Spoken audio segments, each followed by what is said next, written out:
Howdy, howdy do, Who fans, and welcome to the Big Blue Box podcast. Happy New Year, my name's Gary. And my name is Adam. And welcome to episode 294. One day, I shall come back. Yes, I shall come back. Until then, there must be no regrets, no tears, no anxieties.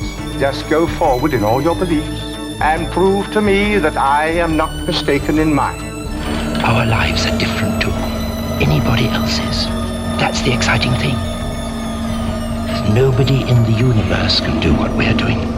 I've reversed the polarity of the neutron flow, so the TARDIS should be free of the force field now. You may be a doctor, but I'm the doctor. The definite article, you might say. The trouble with time travel is, one never seems to find the time. Change, my dear, and it seems not a moment too soon. Unlimited rice pudding, etc., etc. I am the doctor! For now, for this moment, I am the doctor again. The ground beneath our feet is spinning at 1,000 miles an hour. And the entire planet is hurtling around the sun at 67,000 miles an hour. And I can feel it. We're falling through space, you and me. People assume that time is a strict progression of cause to effect. But actually, from a non-linear, non-subjective viewpoint, it's more like a big ball of wibbly-wobbly, timey-wimey stuff. I could be a curator. I'd be great at curating. I'd be the great curator. I could retire and do that. I'm the doctor. I've lived for over 2,000 years, and not all of them were good. I've made many mistakes, and it's about time that I did something about that. Bit of adrenaline, dash of outrage, and a hint of panic knitted my brain back together. I know exactly who I am. I'm the Doctor. Sorting out fair play throughout the universe.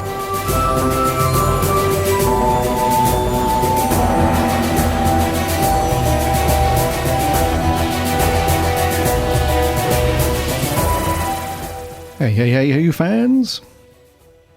Welcome back to the show for 2021. The first one, dude, of a new year. I can't believe it's 2021. Literally, I still can't quite get my head around that. Yeah. I was thinking the other day, I'm trying to figure out what happened in March when all the lockdown stuff went crazy. And I thought, hold on, it's nearly March again. Yeah, it won't be long. On? Yeah. I think it's because nothing feels different. That's the thing. It's like you think, yeah, it's a new year. Nothing's changed. Nothing at all, mate. No, waiting for something. I don't know what I'm waiting for, but yeah. Waiting for a spark of inspiration. Something to kick in. Yeah, something good to happen. Yeah. But we're all good, though. Powering through. Hope you guys are all good. Our listeners, hope you've all had a good Christmas and a new year. We had a lovely break, didn't we?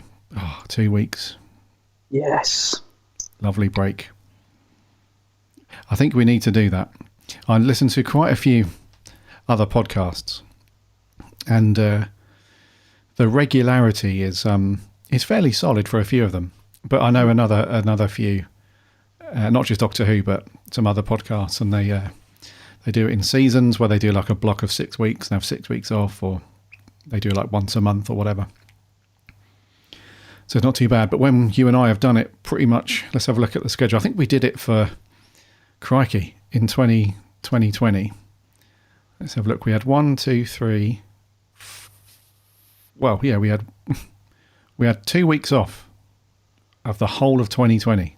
That's not including the Christmas break. So when we got to the end of last year, we were like, crikey, man, this is going to be good. I know, I'm not sure about you, mate, but when I got to 293 at the end, I was like, wow. That was a slog through 2020. I really needed the break. So, yeah, it was a long old year. It was good though. We had we reviewed some cracking stuff for Who last year. It was good. Yeah, I remember when I first joined the podcast, and I said, "So what is it? What should we do? Monthly or you're like weekly, mate? Weekly?" I'm like, "What? How the hell are we going to record every week? I'm not going to be able to do that." But we mostly manage it, don't we? I mean, in between work and stuff, it could be cool. Obviously, at the minute, as we're in complete lockdown, that kind of makes it easier. Easier for me, because actually you work from home anyway. So True.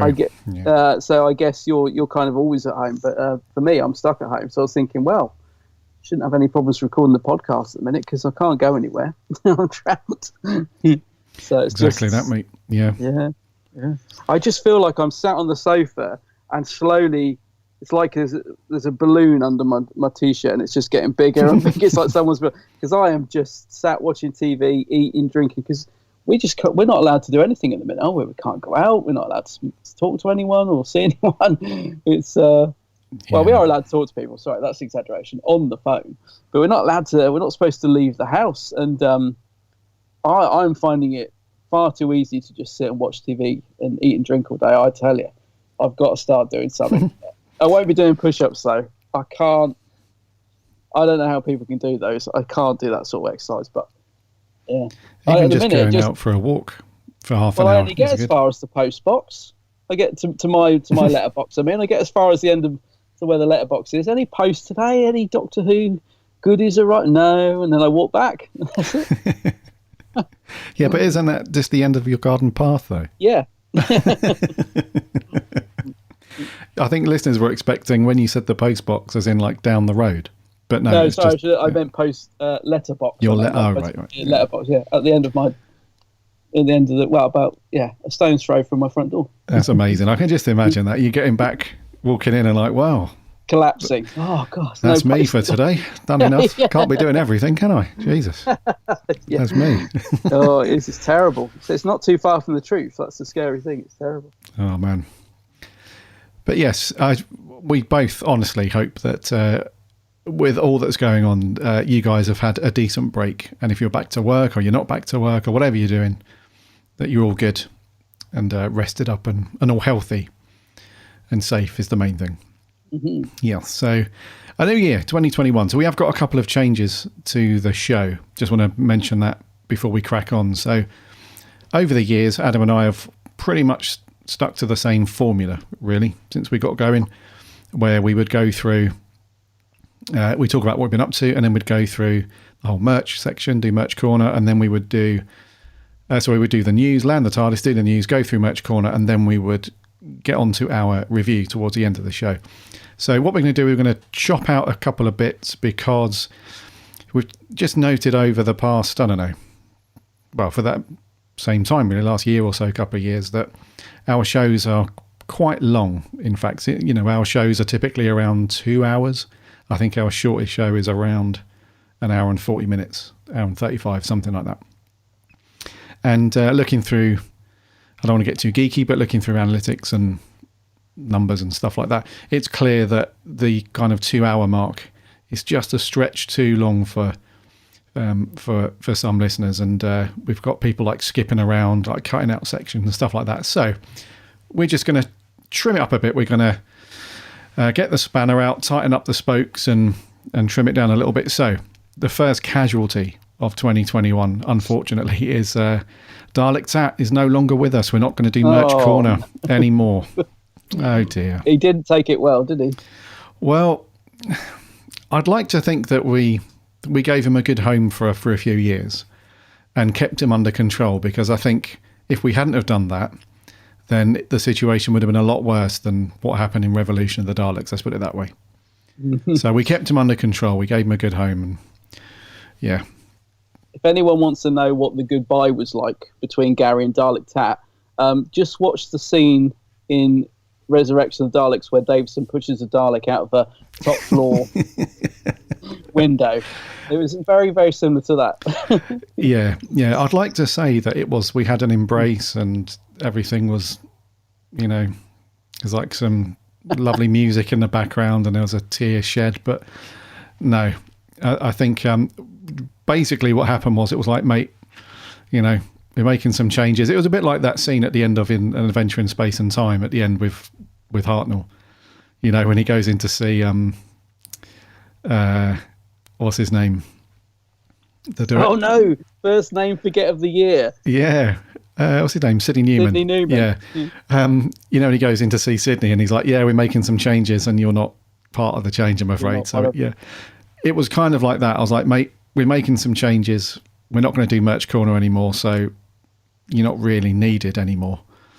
And I thought, his eye stalk was going to go down to the floor and going to have a little moan, but I think I've never seen him as happy, to be honest with you. No, he was pretty quick to get out of there, to be fair. Yeah, he went straight off, got his little TARDIS suitcase. I don't know what's in it. And before I could say goodbye, the door was shut. Yeah. I was like, all right then, mate. Nice knowing you. So that was it. So we're going to chop merch corner. And but we're not going to stop talking about merch. We're just going to, if one of us has picked up a cool bit of merch or whatever, or we've noticed something amazing, then we'll mention it in the intro waffle. But other than that, we're going to chop that section. And then in terms of news, instead of doing, lots of little bits, we're just going to limit it to sort of one or two main news stories to cover. Anything else we'll discuss on the socials or on the Discord or something like that. And then we'll get on to our review. So hopefully, fingers crossed, we'll tighten it up and give you a bit of a shorter show. And that's what we're going to do. Starting from today, this week. You know our review's going to be about 2 hours long now, don't you? Once we start chewing the fat. I was going to say, yeah. 1 o'clock we'll still be here. Then you'll have to edit it. Yeah. Because actually, normally we just let it flow, don't we? It's like you'll just put the podcast out pretty much as we record it. So with a couple of little nips and tucks here and there. Yeah, exactly. Yes. But it's been a strange old time, dude, for Doctor Who. It's been, I know it's been Christmas and New Year and everything, but up until, I think it was Monday, it's been extremely quiet for Who, other than the New Year's special, Revolution, of course. During my 2 weeks off before that, I didn't do anything, Doctor Who, mate. Did you do anything? Did you not? No. Did you? Oh, yes. Well, I did. Yeah, I kind of... Yeah, I did. I mean, the trailer for Revolution has been blasted out. Like, it's nice to see that the BBC actually giving it some good... I mean, it was on it. I loved it the first time I saw it, but even I was getting a bit sick of it by sort of Christmas Eve. It's like, Doctor Who returns, New Year's. I was like, yes, we know. So at least they were giving it a good bit of promotion. But yeah, no, I've taken the time to go back and watch some of the Christmas specials because I realised that a lot of them during the Matt Smith and Peter Capaldi era, I've only watched them once. Literally just watched them when they aired. And I think there's a couple that I watched that we haven't reviewed, like Time of the Doctor, the last Matt Smith one. That's the one I've only watched once when I was really drunk on Christmas Day. So I went back and I was rewatching one and stuff like Husbands of Riversong, which is one that I can't stand. So I was thinking, right, let's give the ones I really don't like another go and see if they're as bad as I thought. And let's watch the ones that I've only watched once and find out why I've only watched this one. So I was blitzing through a couple of the Christmas specials and even the ones like Husbands, which I still don't think is very good. I think now I've stepped back from it.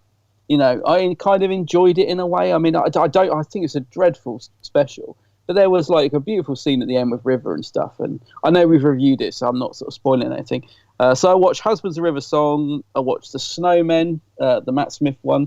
Have we reviewed that? I think we have. I think so. Yeah. I'm just being careful what I say in case we haven't. I watched Runaway Bride, and I watched Time of the Doctor, last Matt Smith one.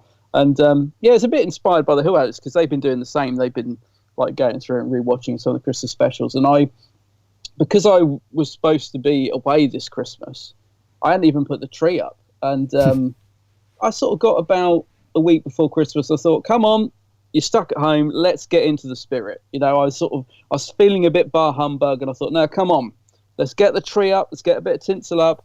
Let's get some Doctor Who Christmas specials on. And I'll tell you what, I actually felt really Christmassy over Christmas with that. I really enjoyed revisiting some of those. I won't say too much because we haven't reviewed all of them. And I've been listening to Masterful, the big Finnish celebration of the Master, which has just been released. That's really good fun. It's sort of 3 parts, about an hour each. And it's got all the Masters coming together in one story, which you might think would be a bit crowded, but it really works. It's excuse me, it's a really fun listen. Really enjoyed that. And yeah, I mean, I've just done lots of live streams, and I've been watching a lot of YouTube and stuff. But yeah, quite a bit of Doctor Who over the last couple of weeks. Yeah, I've watched lots of classics as well. I'm just trying to think, because obviously it's been probably 3 weeks since we last recorded. I watched like The Mind Robber, which I haven't watched for ages. I watched Resurrection of the Daleks, the Peter Davison one, which is a story I love, but it's not one for Christmas, is it? No, not at all. It's really downbeat. I mean, I've seen it loads of times. It's not like I should have been surprised, but I watched The Mind Robber the night before thinking, oh, that was so much fun. That's such a charming story. And it fitted really in with the sort of Christmassy feel of everything I was going through that week of just watching things. And then, yeah, I thought, oh, I know, Resurrection of the Daleks. I like that one. Let's get that on. And by the end of it, when Tegan left, I was like, God, I feel quite depressed. It's just so much killing in it. It's unbelievable. So, yeah, I've been watching lots of Who, listened to a bit of Big Finish, and, yeah, I've been feeling quite sort of quite festive, really. So, yeah. And obviously then that led quite nicely into Revolution. I keep getting the title wrong. Revolution of the Daleks, yeah. Yeah. Even tweeting about it, I kept putting the wrong title. And you can't edit on Twitter, and the amount of times I would send it and they go, oh no, I put the wrong blimmin', and I'll delete the tweet, but people had already liked it. It amazes me how quickly some people can like a tweet. Like sometimes I'll send it and it's liked as soon as I send it, and I think, how is that possible? Yeah, some people just live on Twitter. But but I mean, literally, I will send it and it goes liked, and like, whoa, amazing. But the amount of times I've sent the wrong title out on a tweet and just been like, oh no. Or autocorrect has changed it. No, I read you. Yeah. So yeah, I've had a good couple of weeks of Who stuff. I mean, that's being stuck indoors obviously has not been a lot else to do, but I think I've done other stuff as well. I've really been blitzing through like watching lots of Who and stuff because there's nothing else to do. Yeah. Oh, and I've watched The Mandalorian, not Who related, but God, I loved that. I watched the second series of Mandalorian. Wow. Yeah. So not to go off topic, but God, that was another great thing that I loved during this lockdown. Yeah, well, I think that's the reason why I didn't watch any Doctor Who, really, other than the New Year's, because I had so much TV and other things to catch up on. Yeah. That I've not been watching, other than the Mandalorian and stuff, but a bit of a big Tolkien fan. So I got the new Lord of the Rings and the Hobbit 4K stuff, the extended editions, and they're like 19 hours long each. I was going to say, that must have taken you 3 weeks to watch just those. Yeah, so a lot of that to watch. There's a couple of things on Netflix I need to catch up on. And yeah, so I did watch quite a bit of TV and films and stuff, but sadly, no Doctor Who. Just had loads of other stuff to get on with. Yeah. Yeah, I did listen to Masterful, though. Yeah, you like that? Yeah, I did. Yeah. Yeah, it was a good listen, that. And the good thing about that was, like you said, it had the potential to be a bit crowded, a little bit, but no, it was really well done, actually. And if you want to check out our sort of further thoughts, we have got a review on it on the website at the moment. Mark did that a few days ago. But yeah, no, it is a good story, actually. I hope they do more, because you can kind of sense it's leading into something else in the future. And I know that we've got the Eric Roberts master set. I think that's this year. I'm pretty sure it is. I saw it. And I'm pretty sure we're going to get some other stuff with Missy based on that story as well moving forward. So yeah, anyone that's not listened to it, it's a good little, it's not too long either, is it? Well, no, I mean, I listened to it a part each, so part 1, part 2, part 3, and I broke it up over a couple of days because otherwise, when I'm listening to Big Finish, I don't know about you, I start doing things and then I sort of zone out a little bit, so I was sort of concentrating on it. But it's great for anyone who doesn't know. It's got all the sort of masters in it. So there's John Sims in it, Missy's in it, obviously. You've got some of the classic masters, Jeffrey Beavers, John Colshaw's doing. Well, actually, he's doing Chameleon, but he also does. He does Ainley's. That's Andy Ainley's master. Yeah. Well, you've got all the masters. You've even got ones from Big Finish. Like I said, you've got Eric Roberts as well. He's very. You know what? I mean, he's a bit cheesy, but he plays up to that cheese, and I actually think it works really well on Big Finish. Like some people will say, "Oh, but he was rubbish." No, I think he works very well in that. You got Mark Gatiss as the master.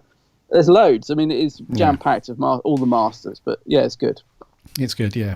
And it's worth it just for the kind of weird, not weird, but the very strange pairing of Eric Roberts Master and Jeffrey Beavers. Yes, strange, isn't it? Yeah, it really is an interesting listen, but it's a good listen. I don't think you'll be disappointed. So if 2021 is the year you wanted to jump into Big Finish, and we still get loads of questions about that even the other day, all the time. Every month or every week even, I would say, we still get people saying, is this story from Big Finish worth a listen? Should I be listening to Big Finish? Where should I start with Big Finish? That's the one I can never answer. Yeah, but if you wanted to dive into something that's fairly, you don't need to have listened to a bucket load of Big Finish before this or anything like that. So it's a good one, especially if you like the character of the Master. It's right up your alley. So I ordered this at the 11th hour, mate, as well, because with money being a bit tight with the current situation as well. Because I was thinking. So there's two versions, isn't there? Standard edition, and then there's like a special edition, which is about 40 quid. I think the standard's 20 quid or something like that. So I was like, I can't afford it. I really mustn't. And I kept thinking about all the Big Finish I'd got that I hadn't listened to yet. I was like, no, I'm going to be good. I'm not giving in. I can't afford it this month. And then I was in bed, and it was midnight the night before it got released, because Big Finish were tweeting it. And I thought to myself, oh no, if I don't order it now, you have to pay postage once it gets released, and the price goes up. And I thought, if I want it for that pre-order price with free postage, I've got to order it now. And I literally ordered it on midnight the night before it got released. I caved at the last second. I was literally in bed about to go to sleep, and it was midnight. And I thought, no, shall I? I put the phone down, went to go to sleep, thought, no, I'm going to get it. And I just ordered it at the last minute. But I'm glad I did. It is a lot of fun. And my friend was saying, which did you get the standard edition? I'm like, this is me, as if I would ever order a standard edition. Of course I got the limited edition. You know what I'm like. Well, that was going to be my next thing. I assume you got the, in for a penny, in for a pound, just go for it. If you're going to order it, I'm going for it, yeah. If you're going to do it, just get the special edition. Because they're normally in these nice book sort of formats. And they're normally really, really nice. And the artwork on it is fantastic. The cover's gorgeous. So, yes, of course I caved at the 11th hour, so to speak. Yeah, that's cool, they did. Nice. Yes. Yeah. So, yeah, that's... So you've done a lot more than me, obviously. I haven't done any... I've been diving right into this, yeah. But no, it's good that you kicked back, though, dude. Got some who in. It's good.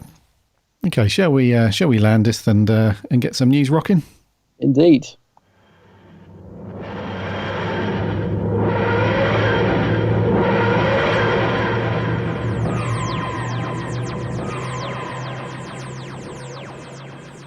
So hot off the heels of the festive special, it was a bit of a surprise announcement at the end.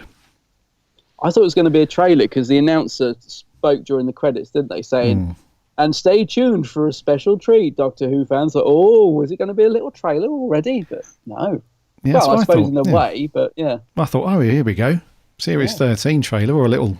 Even if it's a little teaser, because the Beeb are not shy of putting out teasers. When they did the Captain Jack one, it was literally like 7.5 seconds. So I was like, if that. Yeah. So I was like, okay, this could be a teaser. But no, we have a new companion announced joining the TARDIS team, joining the fam, or the now departed fam, for Series 13. And it's none other than stand-up comedian John Bishop. Bishop, yeah. Which was right out of left field, this one. Now, I don't know what your thoughts are on this, mate, but I was actually quite looking forward to having just the one companion Doctor team. I was, yeah, I must admit. Yeah, just not get me wrong. I don't want to kick off the news with being a negative ninny or anything like that, but that was just my genuine thought. I was like, okay, which we'll come on to later. They've trimmed down the TARDIS team. It was a bit crowded, as we've mentioned over the last couple of years. So I was looking forward to just having a good old Doctor and companion thing. But no, they're going to add another companion. Well, actually, everyone's assuming that he's a companion. Have they actually said that? Or is he just going to be in the show? No, they have confirmed it. That's what confused me. I thought everyone was saying he was the new companion, and I thought, well, where are they getting that from? I thought he could just be anything. Could just be that John Bishop's... Because they did that thing once, didn't they, where they just did this weird trailer of guest stars. Do you remember? Was that after series? Yeah. I can't remember. And I thought it was another one of those, just saying, "Oh, look, John Bishop's going to be in the next series in an episode." But I think no, the official account tweeted it saying he's like a new companion called Dan. So I think he is a companion. Yeah, which again surprised me. I didn't see that coming at all. So a Scouser in the TARDIS, mate, for Series 13. Now, there is a couple of ways to look at this, and I saw a lot of this on Twitter and stuff. And that there was obviously, because it's Who fandom, there was obviously a big bunch of people that were kicking off and going crazy because John, how dare the BBC cast a comedian as a companion in Doctor Who? You had all this rubbish from knobhead Who fans that we get all the time in fandom. How dare they? What's going? What are they thinking? Yeah. And then there was another bunch of people that were making a very good point, and that is, you and I have spoken about it loads of times, and that is when they very rarely miscast Doctor Who, I think is the best way to put it. Very, very rarely do they cast somebody that doesn't work. It's normally the writing that fails the actor rather than the actor being miscast. And we had a lot of this with Catherine Tate, do you remember? And we also had a lot of it with Matt Lucas. And everyone was like, why did they cast Catherine Tate? It's going to be dreadful. And then she turns out to be one of the best companions, if not the best companion in modern Who. My favourite. Yeah, I love her. So regardless of your thoughts on John Bishop as a person or a comedian or whatever, I don't think I've seen him as an actor in anything. I could be wrong. I'm assuming he might have been in a couple of things, small parts. He was in something, yeah. I don't know. I think he was in a crime drama on ITV or something. I've definitely seen him act in something, but I can't remember what it was. Yeah, so I'm unaware of his acting chops. I don't know. However, he's not an unlikable guy or anything. He's quite cool. It's just if everybody can get past the accent, I guess. He has got a thick accent. A very strong Scouse accent, yeah. And that's not. I'm not throwing shade on our Liverpudlian friends or anybody that listens in Liverpool, nothing like that. It's just very rarely in the TARDIS do you get a very strong accent, a regional accent, I should say. It's normally people that are in the TARDIS are normally either kind of London Cockney-ish or very proper British. I think probably the most regional we've had is Jodie. I was going to say, probably Tosin Cole and Mandy. I think they're the most regional we've had. I think before that, blimey, correct me if I'm wrong, dude, but I think before that, the strongest accent we had was Tegan. I was thinking Chris Eccleston had a bit of an accent, didn't he? But you could understand him all right. I mean, I'm surprised about this. I was kind of looking forward to just having like the two, the one companion and the Doctor, back to that sort of dynamic, like the 10th Doctor and Rose, where you just got the two. I was thinking, I'm looking forward to being, simplifying it a bit. I'm not disappointed he's joined. I think I get the feeling he, a bit like Catherine Tate and Matt Lucas, I get the feeling he could be a good actor. I'm sure he was good in whatever it was I watched him in ages ago.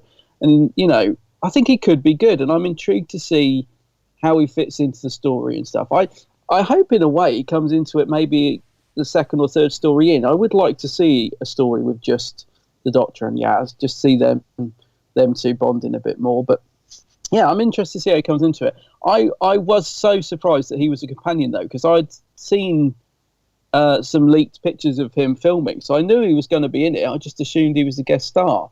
So when we got the trailer, I was just like, oh yeah, I knew that. I knew he was in it. So I'm not really bothered. And then when I found it was a companion full time, I was like, oh right, okay, I didn't know that. I didn't realise he was proper on board. I just thought he was going to be a guest star. So yeah, but I think he could be good. I think he could be good. It is strange, you just simplify things and then you're already throwing in someone new. But that could make it fresh, mate. That could freshen up the series a bit. So I've got a good feeling. I think he could be good. Yeah, he could be. He definitely could be good. Yeah. When I first saw it, I thought, is he going to be the new bad guy? Is he going to be the new the new villain or something? But we'll see. The thing is with John though, is I get the feeling he could be quite a strong character? I don't know. So it's going to be interesting to see how that dynamic works. He's got that face, isn't he? He's got such a, there's a presence to him, is what I'm saying. And I think he could. Yeah. I think he could be quite a force to be reckoned with. We'll see. I'm really intrigued to see how he fits into the series. Yeah, that could be cool. And the other thing that was, and this is just very small, that we didn't know if we were going to get any Doctor Who, any Series 13 at all this year, because there were a bunch of rumours sort of in the last half of last year to say that due to COVID and everything like that and restrictions, it's just going to take a much longer time to get everything rocking and rolling. So we might not get any Doctor Who until 2022. But that was, put to bed when it said, I think it said something like the Doctor Who will return in the autumn, I think it said.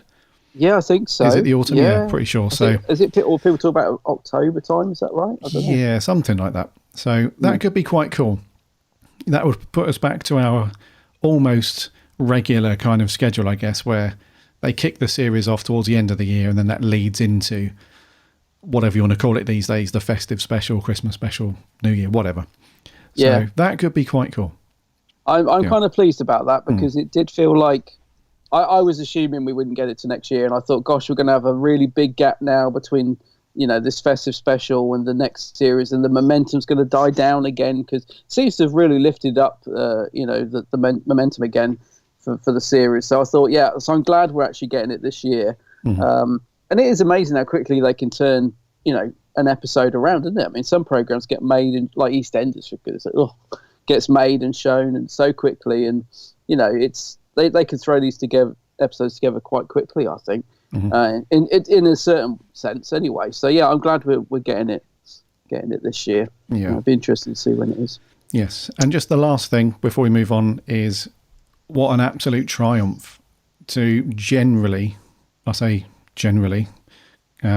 keep this under wraps until the end of that story. This wasn't a big, I know you saw some photographs and stuff, but for a lot of Who fans, this was very whoa, this is a big surprise. So fair play to the Beeb for keeping this one mostly under wraps. I'd literally just seen one picture of John Bishop stood in the middle of the road, and it was really blurred, and it could have been anyone, but everyone was like, oh, that's John Bishop. So that's all I'd seen.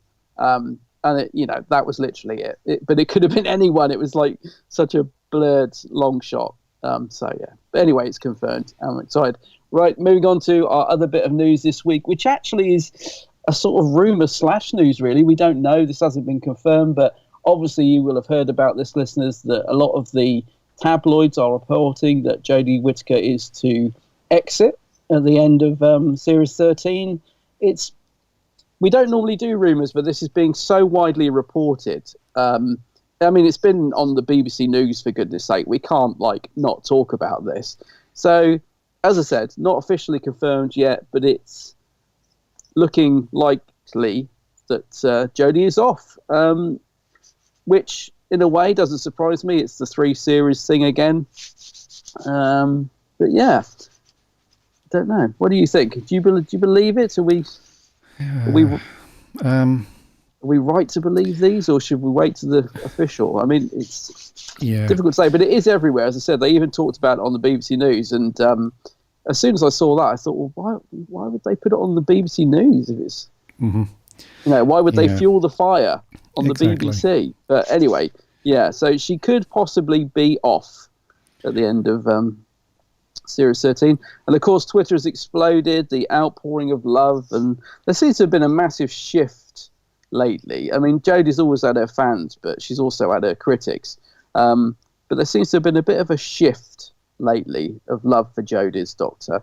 And there's a lot of people don't want her to go. I've seen so many people say, oh, she hasn't had a chance yet to, cement her role and cement her sort of self in the role, and she hasn't settled in yet. And I'm thinking, crying out loud, how long does she need to settle in? She has had an opportunity. Yeah, she has had an opportunity. Anyway, there's a lot of people don't want her to go. There's a lot of people that do, but we don't know yet. By the time this podcast goes out, it could have been confirmed. Who knows? I am in two minds about this one, and I think it looks like this is a true thing, because normally when we have these rumours about casting and stuff like that, it typically comes from one tabloid. It's a flash in the pan, and then you don't really hear much of it. But like you said, because so many different outlets are reporting on exactly the same thing, and it's been on BBC News and all the rest of it. And also, and this is very annoying to say, but however much I dislike the Daily Mirror as a tabloid newspaper, they do have an annoyingly good track record with Doctor Who stories and stuff. They are typically correct with early. They have been, yeah. So I think it is a thing. And then there's also, outside of the tabloids, there's also been a bunch of YouTubers reporting on different things as well about this, and different sources supposedly and stuff like that.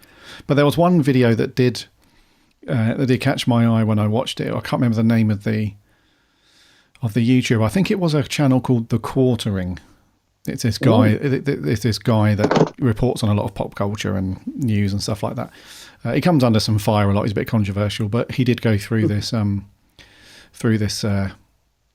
video, and some sources close to the show apparently have overheard or have got somehow a conversation between Jodie Whittaker and her agent.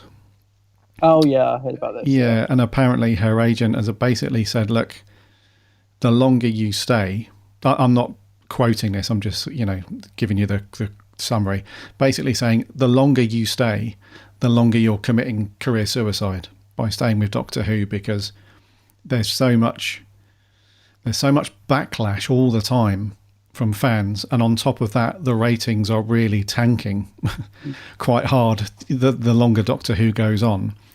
And because you're effectively the face of Doctor Who, it's really not doing you any favours at all. So basically her agent apparently has said, you cannot stay any longer. Like, you pay me to give you advice as your agent, and I'm telling you, you have to go. The longer you stay, the worse it's going to be for you. So I think, she's probably getting the prod. Certainly not from the BBC, I don't think, and certainly not from Chibbers. I don't think he wants her to go. I think he was all up for, that was one of his stipulations, right? That it was going to be a female doctor, or he wasn't going to do it and all that stuff. So I don't think from his point of view, or the BBC, they're pushing her, but certainly other people are like, you've got to go. And also, if we think about it, although she's had three... Has she had 3 series?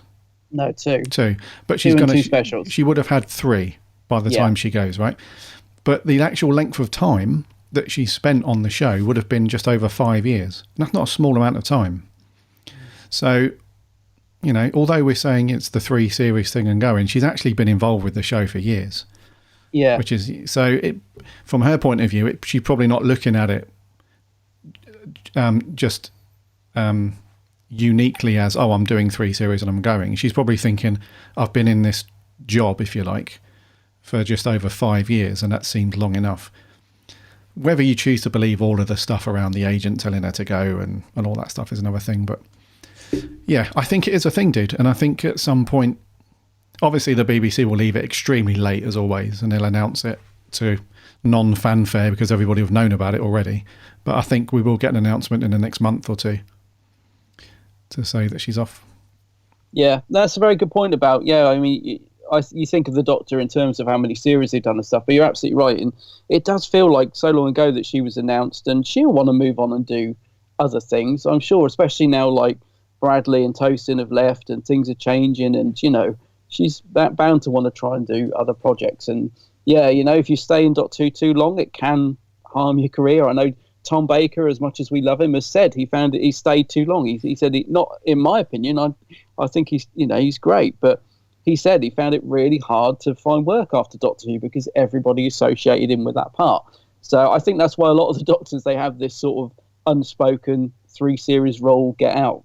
And and I think the thing is, I'm kind of, it's a lot of people like Jodie, I'm kind of ready for another Doctor, but I do worry about Chibnall and how he'll write them. So if she does leave, I don't think the show's going to miraculously transform into something that I think is a lot better, because I think Chibnall his style of writing just isn't really for me. I think he had the opportunity to make the first female Doctor a really strong, character who burst onto our screen and took charge, and I don't think he did that in my personal view.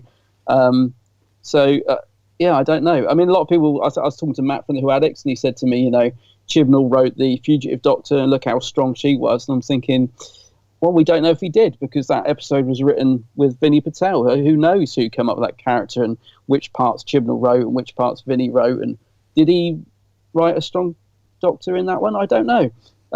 But it'd be interesting to see him given another chance to see, because surely if he casts a new Doctor, he's got to make them the personality different. He can't just do another, this is another Doctor with the same quirky personality as 13, which some people love, other people don't.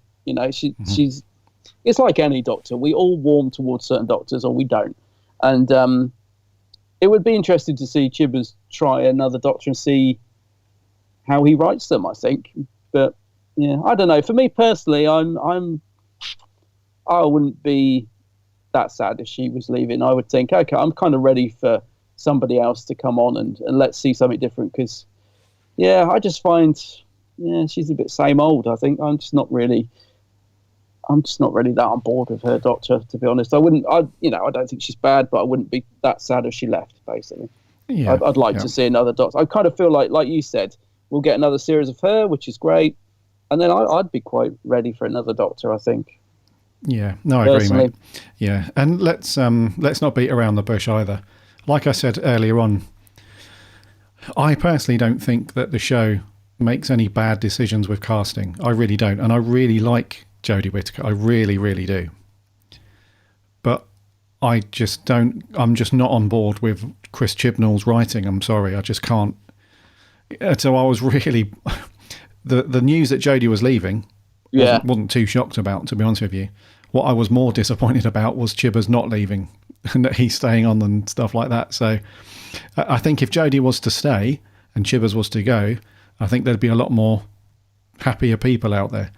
And it would, that's interesting actually, because it would be interesting to see another showrunner and what direction he would take the Doctor in. If Jodie's Doctor, I mean. Yeah. So I agree with you there. I do agree. Yeah, and it's not dissimilar to what David Tennant said when he was leaving, because he knew that Russell was leaving, whether he was going to stay or not. Russell was going, and he said it was one of those confidential interviews, and he said, "I had to really, really think hard because the thought of working with Stephen Moffat was amazing, and that would have been to see Stephen write for my Doctor." Would potentially be, really, really good. So I lost a couple of nights' sleep thinking about it.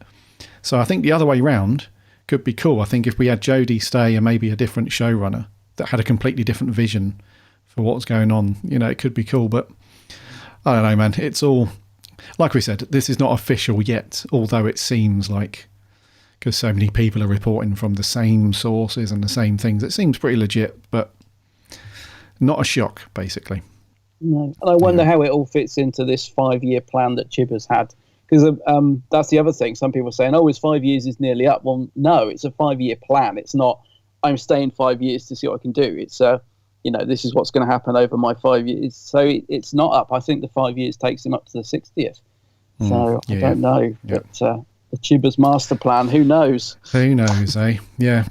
I mean, it might age well. We don't know. I mean, it was a bit like the Andrew Cartmel, the Cartmel master plan. That people didn't have many fans at the time, but when you look back on it fondly, it's pretty cool what he had in mind. I'm hoping that this era is a bit like when we move on to another era of the show. I'm hoping I can go back and revisit this era and enjoy it more, because sometimes you do when you take a step back, like you said, a bit like the Colin Baker era or the McCoy era that some people don't like. When at the time you're frustrated by the certain things in it that just don't work for you, but then once you're into a different era of the show and you can go back and revisit it, sometimes you see it through different eyes. I'm hoping that happens with this era. Once the pressure is off and it's gone and it's done and Chibnall's done his thing and we're into a new era, I hope I can sort of revisit this era and find something in it more than I do now. Yeah, agreed, mate. Yes. So we'll report, obviously, if this becomes official. We probably won't chat on it too much because we've done it already. But if it becomes official, we'll let you guys know. You probably know already. And if there's any more news around it, we'll give you the heads up. But there we are. That's the news. New companion, Mr. John Bishop, joins the joins the TARDIS team for Series 13, and Jodie is being tossed out into the bins in the back alley like previous doctors and showrunners before her. So that's the news. Let's crack on with the review, dude. Go on. What is it? So yes, it's Revolution, got it right, of the Daleks. Stay strong. People waiting for you. How many times has she saved us? Let's face up to it. We don't know how to find her. So, what's new on planet Earth? Leo has something revolutionary to show you. He's in league with the Dalek. That's what we're going to find out. And that's what the Doc would do if she was here. These technological innovations are set to make Britain more secure. The new Dalek army shall have but one purpose. Scan detects anomalies. Dalek DNA merged with human traces. We have mutated to survive. Enjoy the journey while you're on it. Because the joy is worth the pain. Right, see, this is our area of expertise. No alien ship is safe from us two bad boys. Us two bad boys. I can picture him doing the fist pump. Yeah. And getting nothing in return. That's a cool trailer. I want to thank our good friend Reese, Gallifrey Forever 97. Big up Reese. It is 97, isn't it? Gallifrey, yes. Yes. Yeah. 97. Yeah, for allowing us to use his very cool trailer. Very talented guy, Reese. He's a lovely chap. Yeah. I like Reese. Go and check out his YouTube channel, Gallifrey Forever 97. He does some top-notch Doctor Who trailers and whatnot. His editing skills are very, very cool. Very good. Thank you very much, Reese. Right, Revolution. It is Revolution, mate. Yep. Yeah. Yep. It's nothing. Yep, cool. And it was first broadcast. New Year's Day, 2021. It was written by the Chibinator, directed by Lee Haven Jones. Stars the Fam and a few supporting cast members. One that we'd seen before from, I think it was series 11, right? Yep. Arachnids in the UK. Yep. And the synopsis is roughly, as the 13th Doctor marks her days in prison back on Earth, the Daleks are presented on national television. They are the new defence drones designed to protect the British public. It's a shame that they can't do anything about diseases, eh? Yeah. Left behind on Earth, Yaz, Graham and Ryan need their friend more than ever. Now with Daleks on the assembly line and a familiar face behind their production, what would the Doctor do? Right, dude, as always, I'm coming at you. What did you reckon to this one? Yeah, and listeners, me and Gary haven't got a clue at this point what each other thinks this episode. I meant to say that. This is quite exciting because I haven't got a clue what Gary thinks of this. So it's going to be interesting. Will he think the same as me? For a festive special, I didn't think it was that special. I didn't think it was bad. I thought it was okay, a fairly decent watch. There were things in it I liked. There were some good ideas. But by the time it finished, I just felt very underwhelmed by the episode itself. To be fair, it was New Year's Day. I was hungover. I was tired. I was grumpy. And it finished, and I thought, oh, is that it? I was really underwhelmed by it. And then I go on Twitter, and everyone's raving about it, saying it's the best episode. And wow, and I hate that. I hate it when I feel like I'm the only grumpy so-and-so out there. I'm like, oh, what did I miss? Is it me? Anyway, so obviously I always watch something twice before we record a review. And I watched it again yesterday. And I honestly thought, right, I was hungover on New Year's Day. I was really grumpy. I thought, let's give this another go. And I bet I like it more. I better get into it more this time. But I actually felt quite bored. I was watching it thinking, God, people were loving. What is it? What is it they loved about this episode? I'm finding this really slow. And I will say this, though. Jack's great in it. I love Jack. There is stuff about it I like. As an episode as a whole, I think it's okay. I think it's decent, very watchable, some good action sequences. I certainly didn't hate it, but I also just found it a little bit middle of the road. It just didn't feel. I think what it is, actually, yes, what it is for me is it was very predictable. There are no surprises. There are no twists and turns. There's nothing that made me sit up in my seat and go, "Oh, didn't see that coming." It just seemed to have lots of ideas in it that kind of went nowhere. And then by the end of the episode, I don't really feel like anything really happened. So when I say I felt a bit underwhelmed, I just felt like, well, what actually happened in that episode? We got a little fight between the Daleks on Bristol Suspension Bridge, and there was about 5 on each side, and that was it. And the bad guy got away again, so I guess we're going to see him. And oh yeah, don't forget, Graham and Ryan left. They should be big moments. They should be big things. And yet, to me, I just felt a bit like, oh, is that it? So I don't know. It was okay. As I said, I probably sound like I really didn't enjoy it. I thought it was a fine episode. It was okay.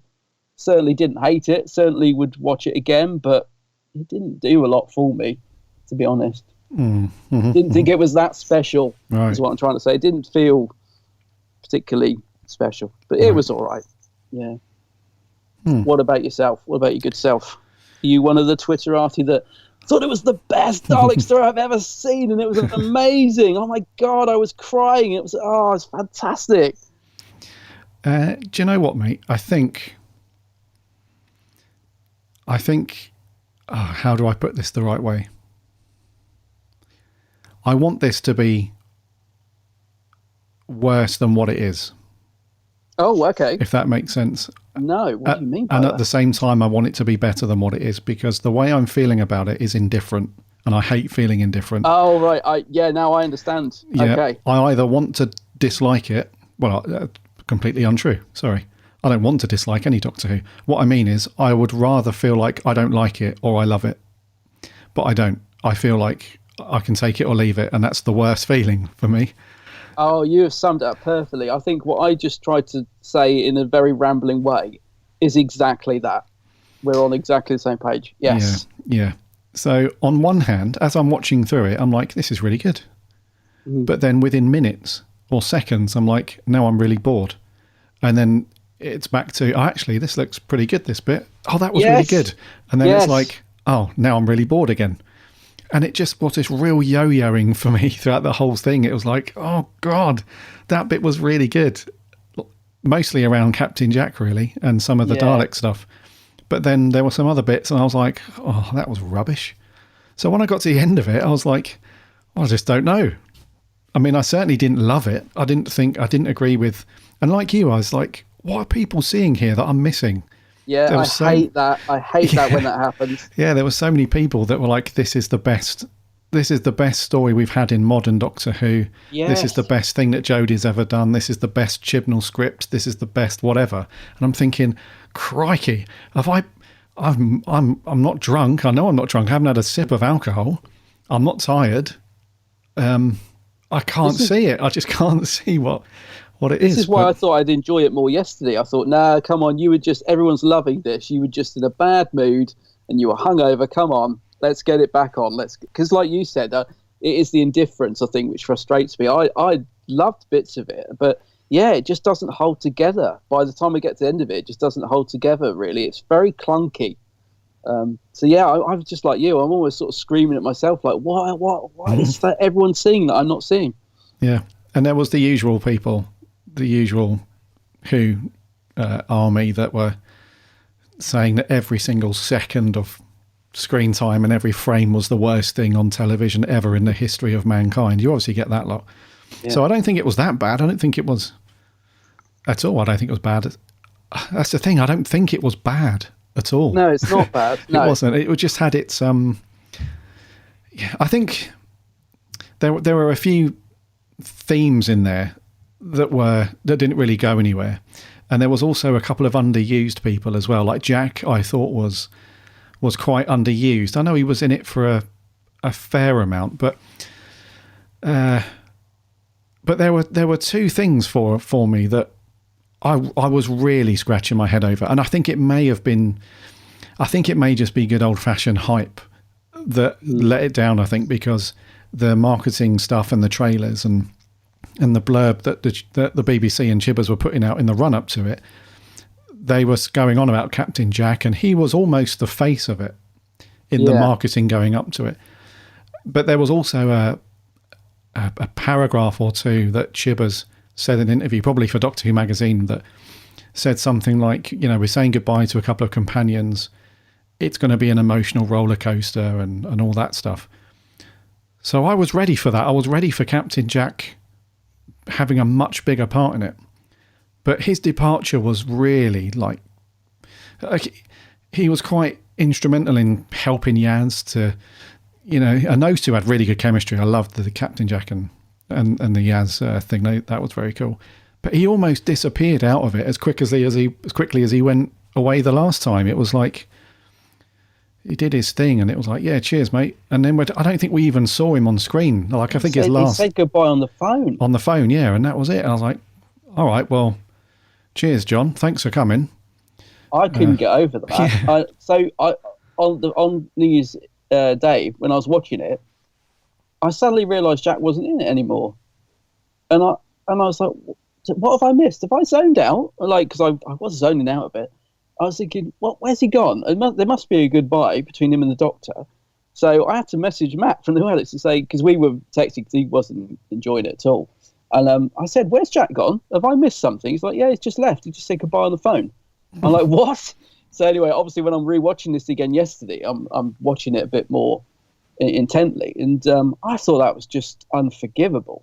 I mean, it feels like they didn't have time to film a goodbye scene. It's just like he just vanishes and phones the Doctor and says, yeah, anyway, I'm off to meet Gwen. Nice, you know, that Gwen gets mentioned like that.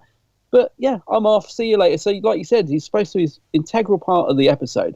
He's great in it. I mean, it would have been a lot poorer without Jack in this. He's great in the episode. Really good fun. Brings the fun element because there isn't a lot of fun in it, to be honest with you. But he's fun in it. He's good. And he works well with Yaz. I agree with you. The scenes between those two is great, especially in the Dalek factory and stuff. But to just have him leave like that, especially after the build-up from Fugitive, when he didn't even get to meet the Doctor. So all the way through that episode, you're like, is he going to get to meet the 13th? Oh, he didn't get to meet her. Oh, hopefully he'll be back. And he is back, and he gets to meet the 13th Doctor. They have one nice little scene together, pretty much. Well, the stuff in the prison. And then, yeah, he just phones in the goodbye. I don't know, like, what... I just don't get my head around that writing decision. Like, what was Chibnall thinking? Like, or was there a production problem that they couldn't... I don't know. Like, why would you do that? Why would... You know, you've got a long episode, 70 minutes, got plenty of time to have scenes like Jack saying goodbye. And the only thing I can think of, was it to so that the goodbye between, you know, the fam, was it so that it didn't sort of overshadow that? That's the only thing I can think of, because why else would you do it? Why else would you have Jack leaving on the phone? I don't understand that at all. Yeah, it is a bit of I only assume it's so it didn't overshadow the sort of big emotional send-off with the fam. That's weird. Yeah, because it's weird. It feels weird. It does feel weird. And I was like, surely... I mean, the Doctor's never really been all over Jack in a sense of whenever they've had their moments of interaction, whether it's Tennant's Doctor or whatever, or Eccleston, there's always been this kind of, like, I always get the feeling that Jack was always a lot more excited about seeing the Doctor than the Doctor was about seeing Jack. So there is that kind of thing to carry forward, I suppose. Yeah, because there is a lovely scene, like when they first arrive back in the TARDIS, and Jack's talking about, where's my room? I have my own room. And the Doctor's like, you don't have a room, Jack. And she almost feels a bit, it's like, he's just broke me out of prison, but it's Jack, isn't it? And I'm a bit annoyed he's here. Sort of. So that I like the fact they carry that through. You always get the impression the Doctor doesn't really want Jack around. I mean, he had to jump on the blimmin' TARDIS in Utopia, didn't he, to get the Doctor's attention and travel through the vortex on the outside of it. So you always get the impression that, the Jack Jack is more happy to see the Doctor than the other way around. But so that was a nice scene. I liked all that stuff between Jack and the Doctor, but we didn't get much more than that, did we? After that scene, No. It was. I thought John Barrowman was really good. It was almost good. You know, if anything, he's very consistent with that character. Whenever you see him in whatever Doctor's era, he's very much Captain Jack the whole time, which is cool. So I thought John Barrowman was good. Yeah, I mean, he brought the fun, didn't he? Like, I love the line about. I think the Doctor says, like, if you had some work done, he's like, you can talk, and stuff like that was great. You know, those little moments were really, really nice. And as I said, I think he definitely brought the fun to this episode. Yeah, and there was that bit that they saw in the trailer, wasn't there, with Yaz is like, are you insecure? Because it feels like you need a lot of praise. You're sort of thinking, yeah, I like, love that. Like, no. Do I? But yeah, do I? It's like, so John Barrowman himself was really good. Yeah. But highlight of the episode for me. Yeah, absolutely, mate. He was really cool. But, bloody Chibbers, man. It's like, I don't know. He could have done a bit more with that character, really. And I don't mean like him helping at all, because he was, you know, he did, when they go off to the Japanese factory where they see the Daleks being mass-produced, if you like, cloned. Yeah. And he's with Yaz and they're doing all that stuff. That was really good.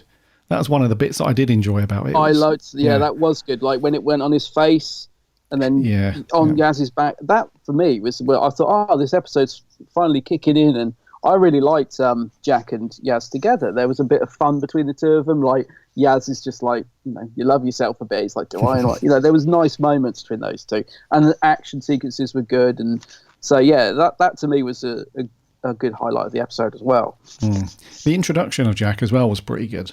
The fact that he had got himself banged up so that over the years he can sort of make his way through different prison cells until he knew he got next to the Doctor.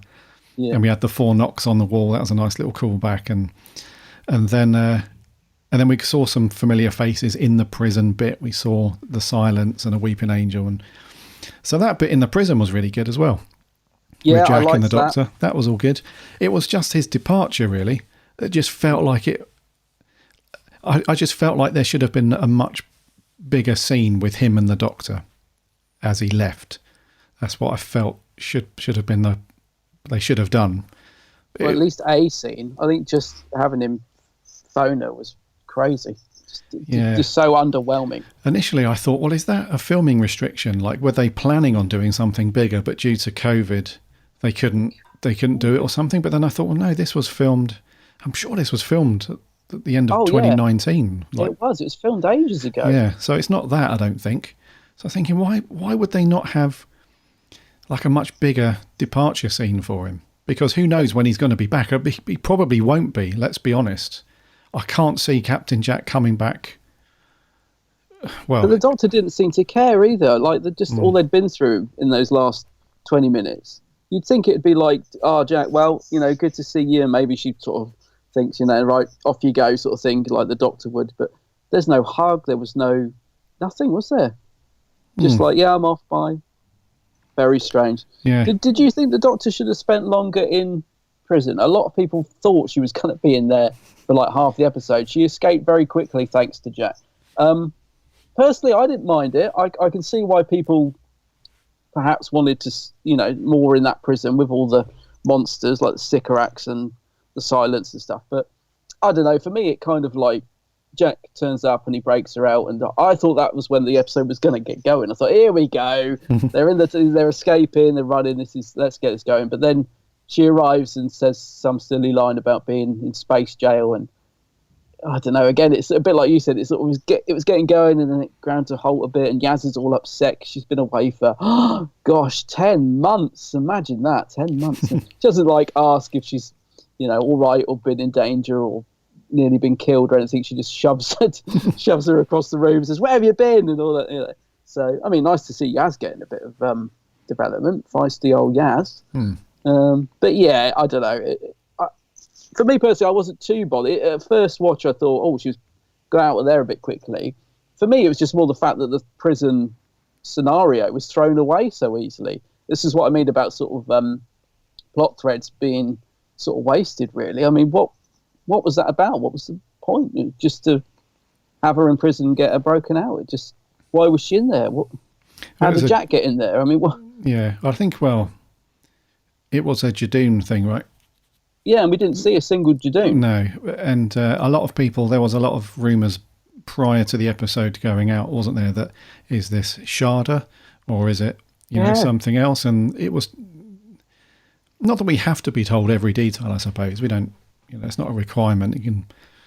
I guess we can leave it to imaginations. If people want to think it's Sharda, then cool, then crack it. It's all good. But it did seem like a bit of a... No, I'm not going to get... I don't want to go down this road of just, bashing the hell out of Chibbers every 5 minutes, because I feel like that's a much bigger conversation. Maybe that's a podcast episode by itself. But in a nutshell, we have very good ideas that just aren't executed very well from Chibbers is the crux of it. It's like this whole prison thing. It was meant to be this real tight security, big prison, and they escaped very, very easily. Let's be honest. It was basically Jack throwing this little ball thing, that creates a bubble around them. They can run through walls. And then at the end, it's like, oh, by the way, I've also got my... Oh, yeah. Yeah, I've also got my, manipulate, what's it called? Vortex manipulator. Vortex, yeah. I've also got this with me, so we're all good. And then bosh, they're out. It's like... And I know they kind of got around it. It was a bit of a cheeky little joke, wasn't it? It was like, how did you smuggle that in? And he's like, you don't want to know, sort of thing. And then, she's like, ugh. So they kind of got around it, but let's be honest, man. A high security prison like that, there's no way he's smuggling anything in. No. Either externally or internally. It's not going to happen. So the fact that she's got all these markings on the wall, she's been there for a long time. And then Jack's like, I don't know. I understand it to a degree. They've only got, 70 minutes, to get a lot of story in. You don't want to dwell on it too long. But, Jack's like, oh, by the way, I'm here. And I've got all this stuff to break us out. It's all good, don't worry. It's like, if he could run through walls previously, why didn't he just do that before? Like, when he was there, like... Yeah, why did he wait there for so many years to get next to the doctor's cell? Yeah, like, I've been imprisoned, day one. I've got this device that allows me to leg through walls. It's all good. I'm going to go and find the doctor now. We're out of here. It's like, why did you I don't know. I hadn't thought about that. I mean, that's the thing. This episode, if you just watch it on face value, is quite a fun watch, but it does not bear well under scrutiny. Like, there are a lot of plot holes and a lot of things done for convenience. I mean, I was surprised it picked up straight from the last special, Resolution. Is that right? Yeah. So it's kind of a sequel to that in a way, isn't it? It's kind of a sequel to that and The Timeless Child, which gets a bit of a scene, which we'll come to in a bit with Ryan. So I was surprised that it picked up from that. So when we got that little flashback at the start of the episode, I thought, oh, why are we going back to that? Oh, the reconnaissance Dalek. The reconnaissance Dalek. Yeah. So that surprised me a little bit. But that was needed, though, wasn't it? Because we needed a way for the Robertson to actually get it, or steal it, should we say? Yeah. And then start using it for his little nerd intern to start, the other one. So, but it was cool though. I didn't dislike that. No, I didn't dislike that at all. No, I thought, as I said, it was interesting. I thought, oh, okay, because some people are saying that Chibbers has got a sort of 3 Dalek special. The next special is going to be a Dalek, so it's like a sort of trilogy of Dalek specials, which if he is doing that, okay, fair enough. I'm kind of on board with that idea. So I liked the fact it went back and tied in with Resolution. I thought that was good. But what I was saying about being under scrutiny is so the guy gets in the truck and he's got the Dalek on the back and he thinks, right, I've got to get this to its destination, but I must stop for a cup of tea. And he chooses a lay-by and gets poisoned and killed, and then the Dalek gets stolen. How did they know he was going to stop at that lay-by? Of all the lay-bys in the in the country, he just happened to pick the one with the killer the killer tea lady. It just, I'm thinking when you're writing this, so you've got to find a way for them to get it. They could have just ambushed him. Why did he have to stop and get a cup of tea from a random? It just doesn't work as in a writing narrative, does it?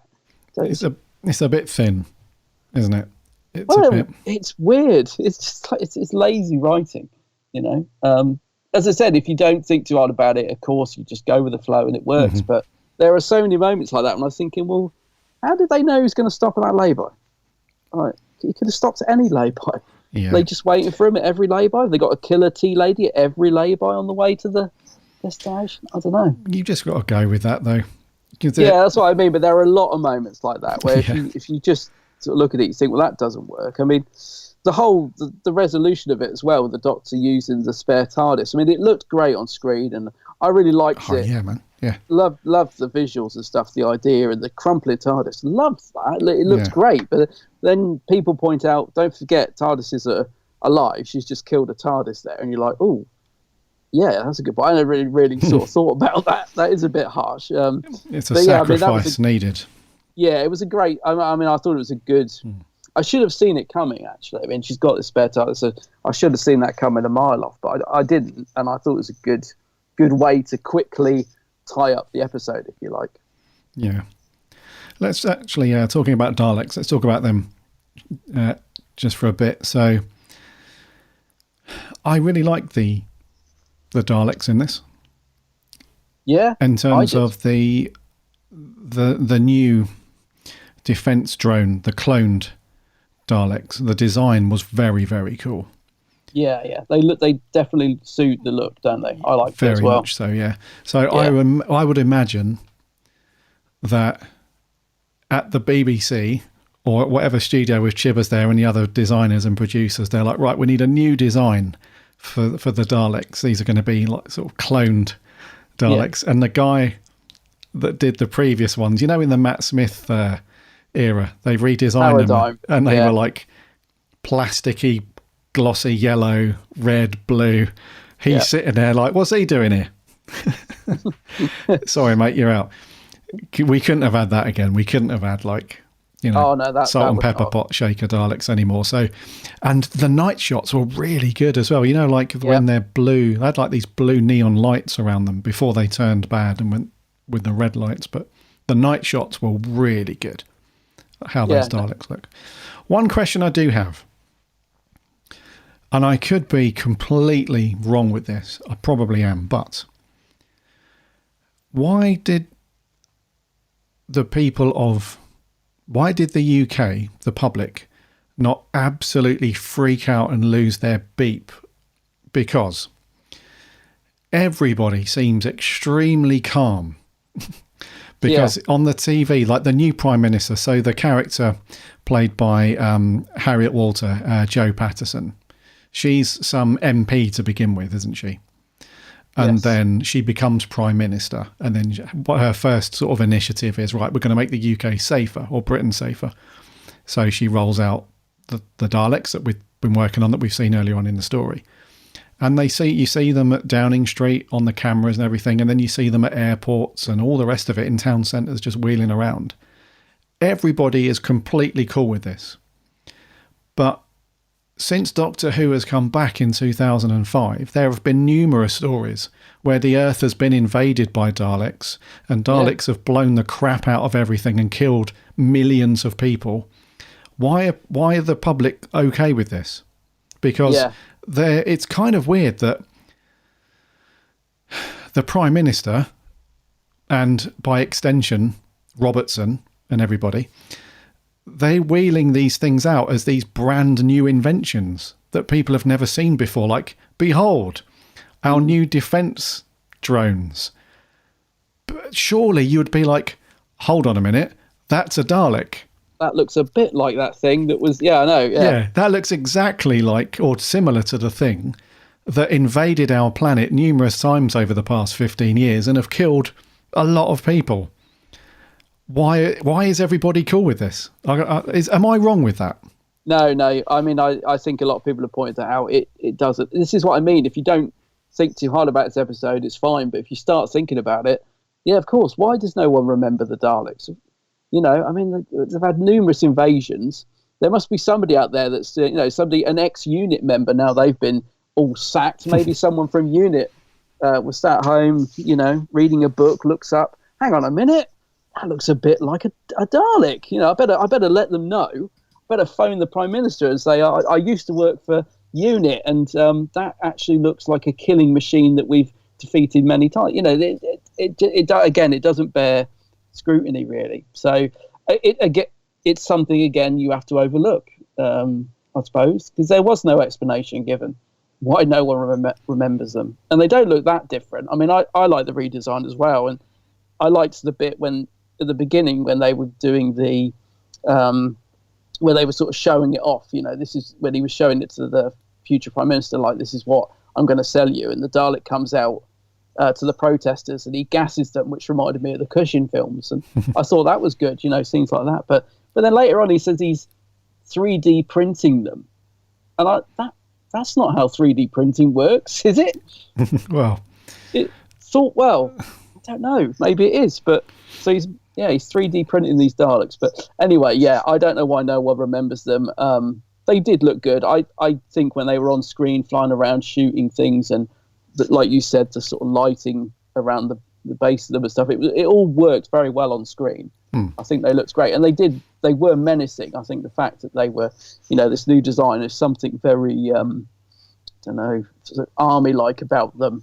It's cool. They do look mean. Yeah, they definitely look scary. So, I liked them as an alternative. It was a good face-off between the two Dalek fractions as well. So when they're on the bridge, they have this fight, but it felt, again, very underwhelming. I thought we were going to really see it all kicking off between, these two different Daleks, but that didn't really happen, did it? It was just a brief scene on the bridge, and then Robinson goes out and tries to, bargain with them, which again, watching it again yesterday, I was thinking that the Daleks would have just shot him. They take him on board the spaceship as if, oh, come on then, let's go and have a cup of tea, and would you like some tea? Let's talk about it. And I'm thinking Daleks don't really do that, especially these ones, which are supposed to be, the SAS of the Daleks. I think the Doctor describes them as. They don't really, they'd have just exterminated Robertson. I didn't really get that scene when he's trying to. Again, it felt a bit sort of filler, to get him on the Dalek ship, and then he gets back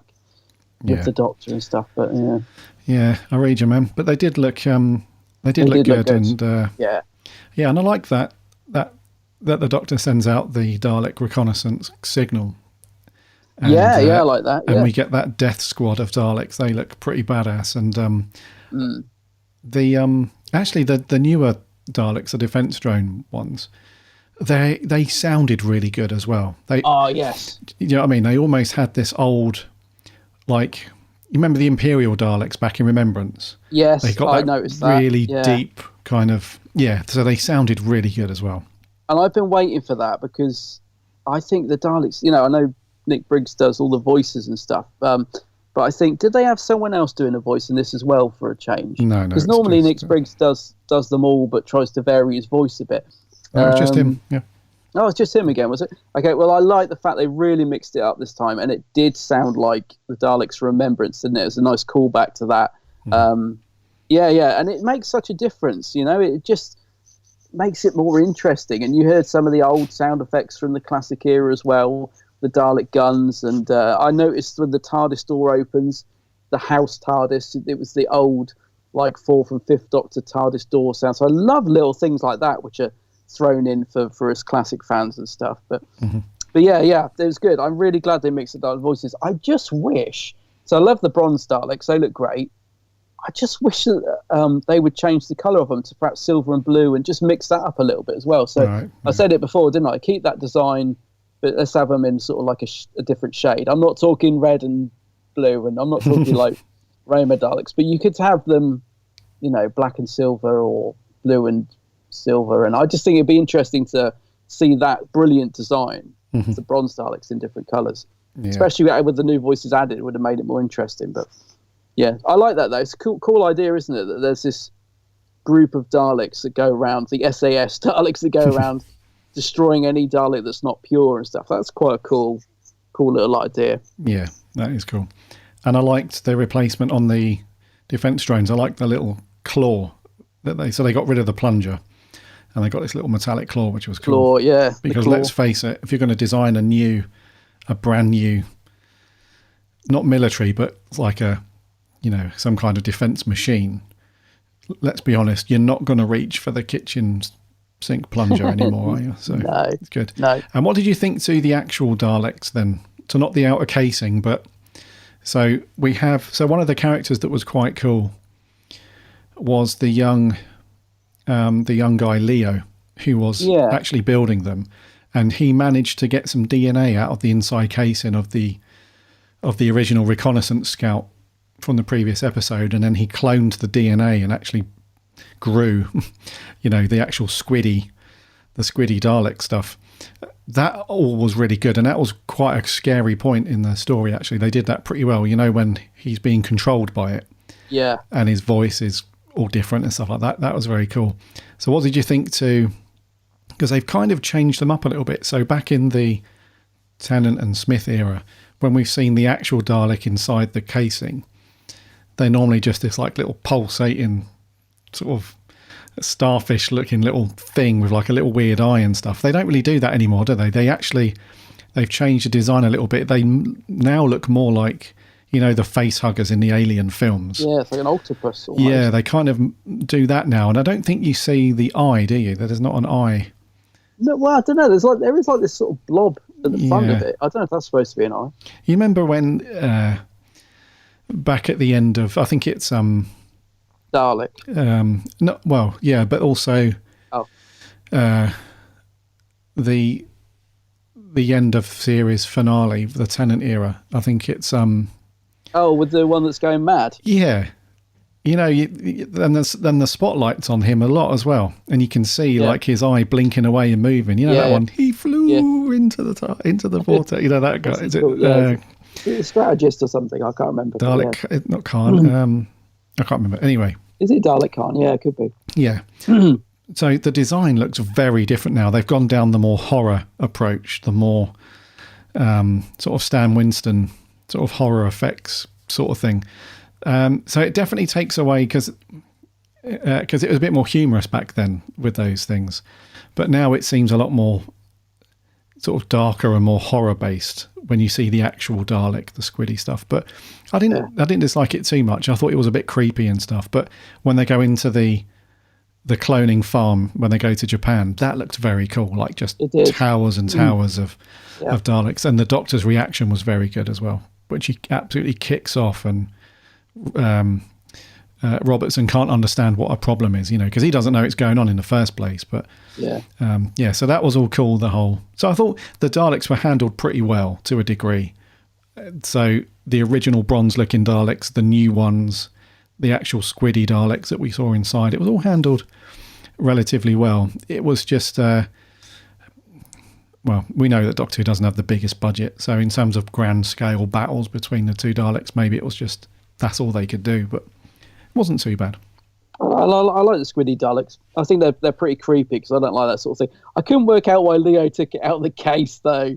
Like when I was thinking, just throw the case in the furnace. What are you doing? I know, right? I don't want to lose this lovely case. I'll just take him out. What do you think is going to happen? That's because I think it would have been better if he'd have just thrown the case in, and then as he went to shut the furnace door, one of the tentacles just pops out and then jumps out at him. That would have been so much more, jump scary. But yeah, he takes it out of the case. Yeah, and then we could have had that particular Dalek looking all like burnt up and crispy. Yeah, it could have been blistered crispy Dalek. Yeah.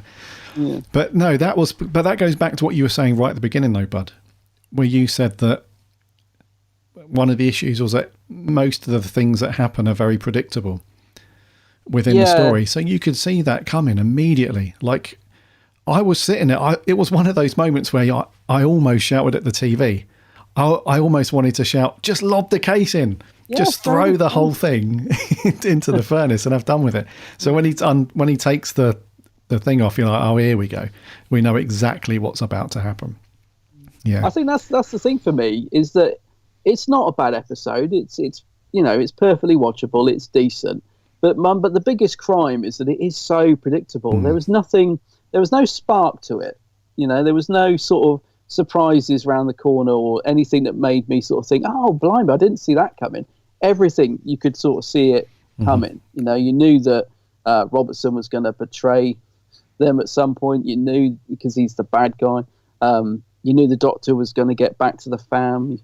You know, I mean, I suppose, there was just very little surprise to the episode, which I think is why we feel indifferent to it, because it's kind of, oh, that's exactly what I expected. You know, it's not bad. It's just very okay then.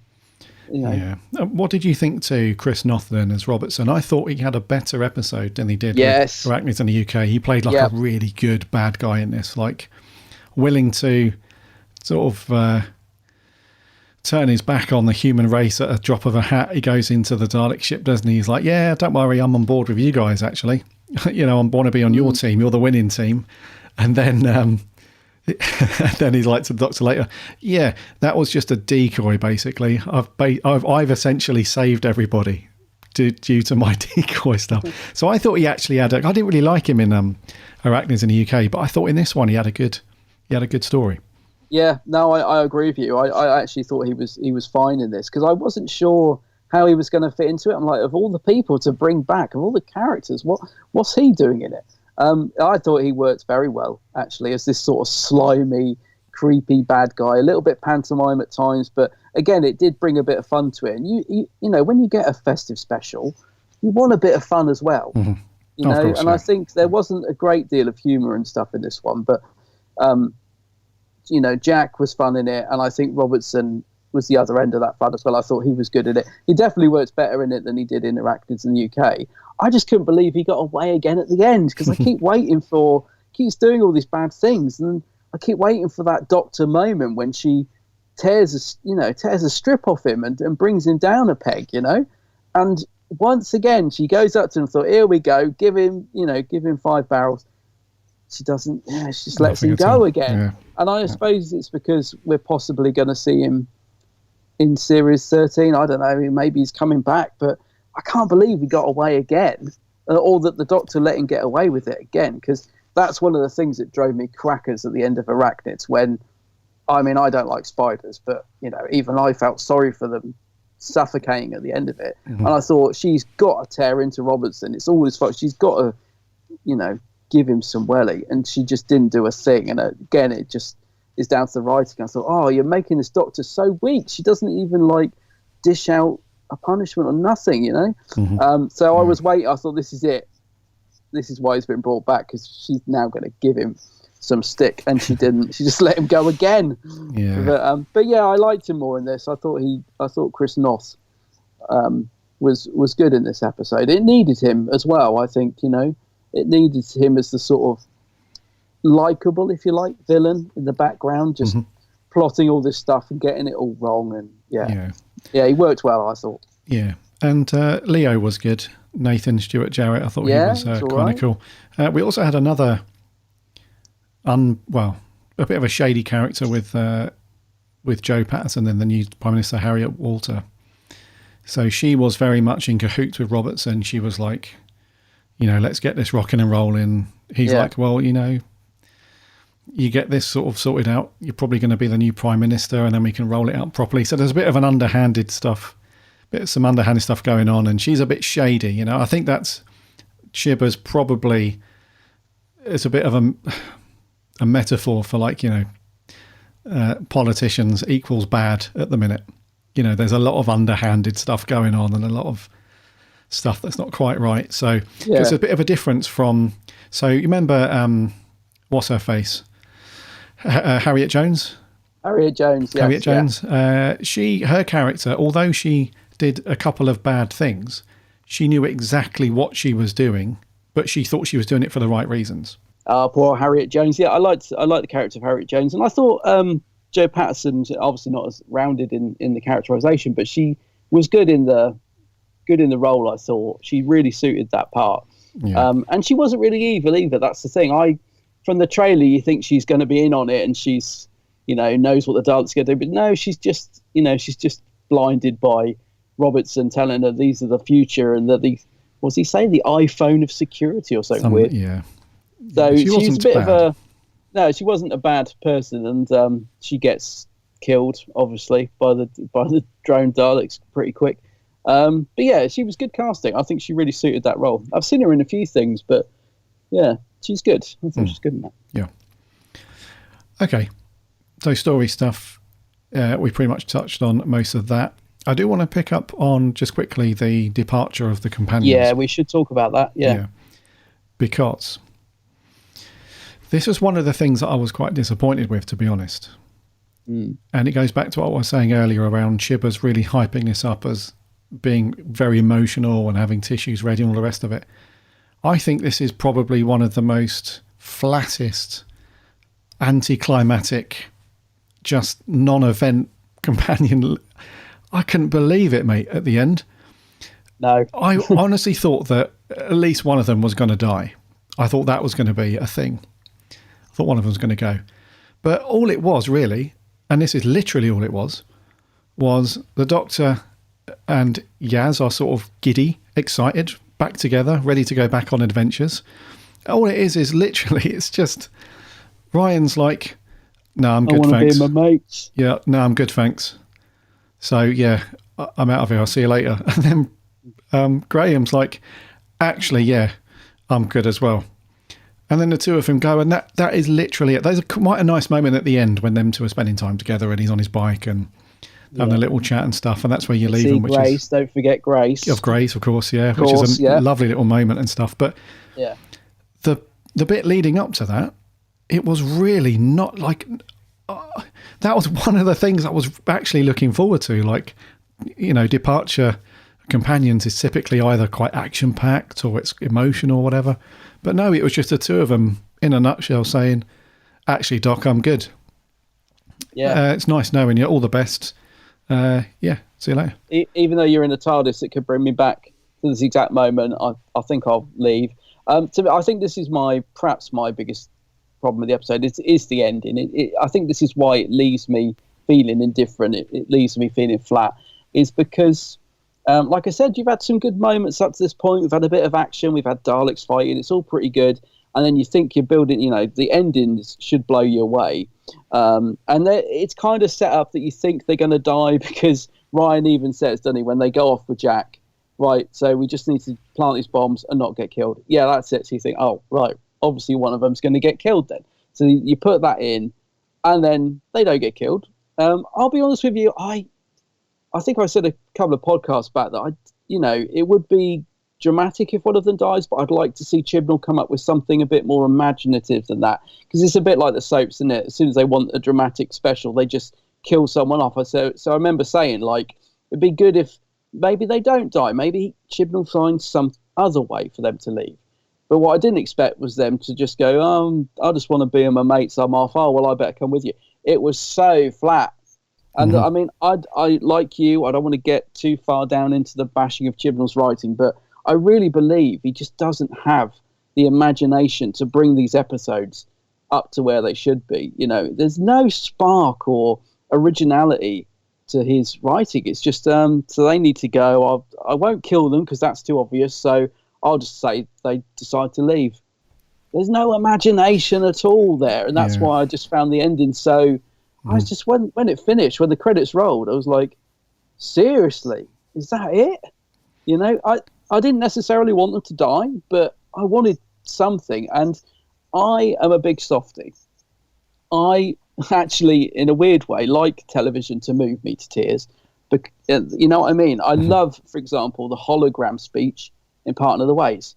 It's beautiful. I've watched it, I don't know how many times. It makes me cry every single time, and weirdly I feel happy for crying because it moves me.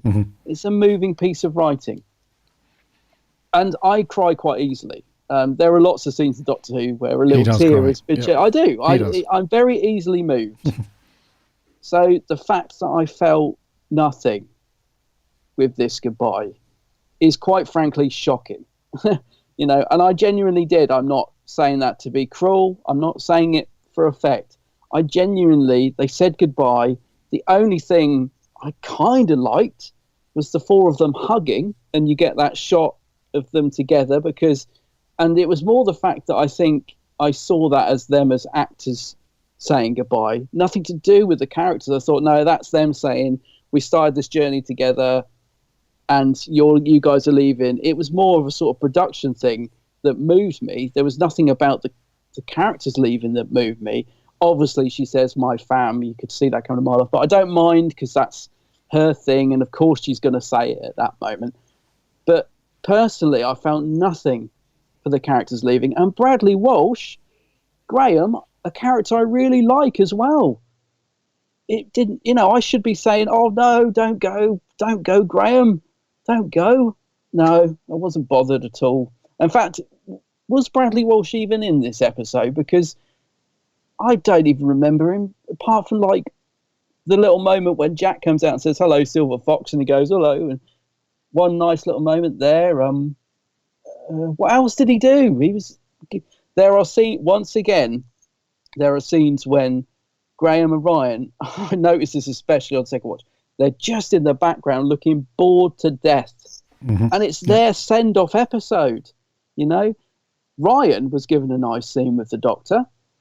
I mean, as much as I think Ryan is such a bland, boring character, the scene between him and the Doc was a nice scene. When he's talking about, I mean, it does try and hammer home a message. Let's not get away from it. He's talking about change. Change is scary. Okay, we've got it. Doctor's all about change. We've got to move with the times. But it was a nice scene, and it was much needed, and we should have had more of that. Yeah, in this, definitely. Because then I might have warmed towards Ryan. If we'd had more scenes like that between him and the Doctor, I might have actually felt something for the character. But my God, by the time they left, as I said, I like Graham. I was sad to see him go, but I didn't feel anything. Ryan, I couldn't care less. I was like, get out the door. You're driving me crazy. I got to go. I want to be with my mates. Well, go then. He's such a boring character by the end and such a waste of a character because I quite liked him in Series 11, I liked the relationship between Ryan and Graham and the fact they were building this awkwardness after Grace died. And it was interesting, but gosh, once that fizzled out, he was done. So I just a really flat exit, really flat, and surprisingly so, I thought. Incredibly flat, yeah. And that's incredibly flat. Yeah, and that was a bit that was, I think, most disappointing was that ending bit with those two going. Because I think it was just the way that Tungsten Cole was delivering his lines as well. Oh, it was almost like, I don't know. Just not. There's nothing there. There was nothing to no. grab your heartstrings. I mean, there are people out there that loved it. I know that. I saw some people post reactions on Twitter. They were in tears. I think if you invested in the fan, maybe you would have felt something towards it. I guess maybe I'm just not invested enough to care that Ryan wanted to leave. Yeah. But I thought I would have felt something for Graham, though. I really did. I thought that might have just got me a little tear, especially New Year's Day when I'm a bit drunk. And I had a big Baileys as well, even though I wasn't drunk, sorry, I was hungover, I mean. I'm hungover, but I'm having a big Baileys because Doctor Who's on. I thought it might have just pulled a little heartstring, but it didn't at all. Mm-hmm. Yeah. Yep. No, I read you, mate. And I think Jodie's performance in that scene as well didn't help much because she didn't seem that bothered either. No, she didn't, did she?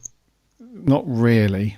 I mean, she kind of had a bit like her face change a little bit and she had a bit of a drop in her voice and stuff. But Chippers gives her another comedy line in the middle of an emotional scene, doesn't he? He's like, yes, we got yes for Yaz. Got Yaz, got one on board. And it felt a bit forced as well, like the whole group hug. I know that a lot of people like that, but the group hug thing, it just felt like you're trying to force an emotion out of an unemotional scene, and then they're off and then that's it. So I know, man, it's just, but that's unfortunately the failings of Chibbers. That's just it. That whole scene could have had the country in floods of tears if it was written in the right way. But the fact that those characters, especially Ryan, like you said, Ryan and Graham, who have been so underused for quite a while now, you just don't form any emotional connection with them, so that when it is their time to go, you're just like, oh, okay, bye then. I felt particularly sorry for Bradley Walsh in this episode. His last episode, a big blockbuster in brackets, Dalek special, and he didn't get anything to do at all. Not really, I can hardly remember him in it. What did he? I can't think of any scene. Well, there's the funny bit and where that's a shame because he's. Yeah, there's a funny bit where they Jack. turn up with and he has a little there's a bit of banter with Ryan, like we're bad boys sort of thing, and they do the fist bump, and Ryan's just like no, and that's really it. I can't remember another scene where only at the beginning where they're inside the other TARDIS and Yaz is researching away and she's not giving up, and them two are like, look, it's been 10 months, just we got to move on, sort of thing. That was good, wasn't it? The stuff at the start. I think we should have had more of that. Yes. Because when those three were together, going out trying to solve the mystery, that worked quite well, didn't it? Three of them together. Mm-hmm. It's a bit like the good old times. Oh, here they are. Until Ryan's like, oh, remember us and all that. But it was good, but it just goes out the window so quickly when the Doctor comes back. That's what I mean about another sort of thread that just didn't really go anywhere. It's like, oh, this is good. Oh, it's done. Yeah. And then, so that's what I mean when I say let's be a bit flat. You got the Jack just vanishing out of nowhere. You got this sort of them just having enough because they're bored and they're leaving, and I think that's why by the end of the episode I was just a bit like, oh, it just left me very underwhelmed. Mm-hmm. And unfortunately, I think Chibbers wrote it in a way that he was relying on the actors' performances and the writing to sell those scenes to get people emotional, but yeah, you haven't done a good enough job of connecting with people over the past two series. So what do you expect? You can't just all like out of the blue, all of a sudden have this big emotional goodbye. It's just not going to work. Yeah. But there we go. And then just lastly, then Jodie's performance,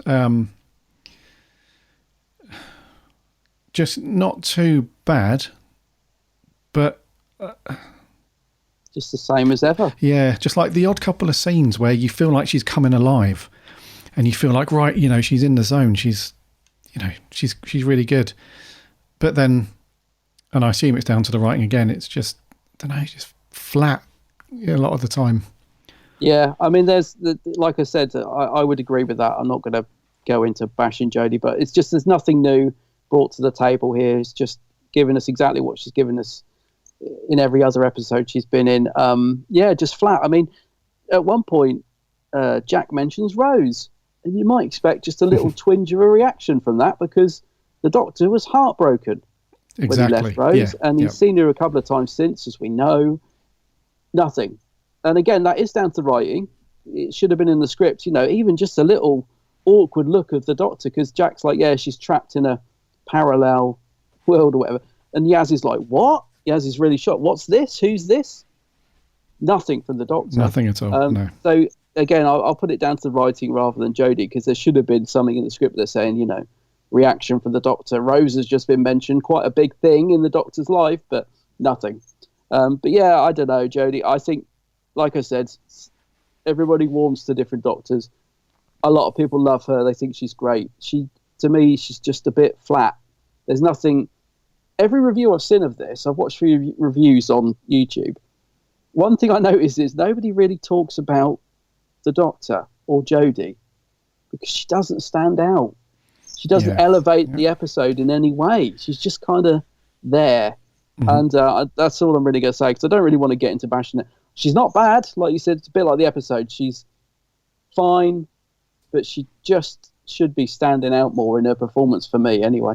Mm-hmm. She's just not really doing anything for me as the Doctor particularly. Mm-hmm. No, I agree, mate. Totally agree. Well, yeah, let's not bash too hard. Just quickly before we wrap up, dude, what do you reckon to Yaz? Because we didn't really speak about Yaz. And to be fair, they have tried to big her up a little bit more in this episode. She's very feisty. She's cross with the Doctor. Possibly even fancying the Doctor. I don't know if they're going down that route, but you get a vibe that they are going down that road, yeah. I think they are. Yeah. I think they are. But what did you think of Yaz in this? Because out of the three fams, I suppose she was probably the better one in this. She certainly got more to do, and she was fun when she was with Bradders. So a little bit more interesting. Yeah, still nothing amazing there, but at least she was a bit more interesting in this one, I thought. Yeah, she was actually. She was, Yeah, she purely because she had loads more to do, and she felt like she was more into the script and into the performance than the other two. Definitely trying to give more. Yeah. And the whole Doctor relationship thing, you can tell that that's going to be a thing because Jack picks up on it immediately. Yeah. Their conversation when they're in Japan and then walking towards the factory, you can tell because he's like, oh yeah, I can't remember exactly what he says, but you know, the way he's talking to her, it's like, I've been there. I get what you're feeling, you know, I can see what you're feeling sort of thing. So they don't explicitly say it, but you know, he's like, you just have to take it with what it is, you know, traveling with the Doctor's amazing, but you don't get to decide when it stops and that sort of thing. Yeah. That's a nice line. I liked that bit. That's what I mean. There were good moments like that. Yeah, I think they're definitely going there. It was just interesting to see. I like the fact she's been living in the TARDIS and she doesn't even know what day it is. You know, she's been sleeping in there trying to solve stuff. And it was just good to see her getting a bit more to do because obviously she is following through to Series 13. So we definitely need some development there. And it looks like they're at least trying. And like you said, I think Mandip at least felt like she was giving something. I mean, Tosin, I'm sorry.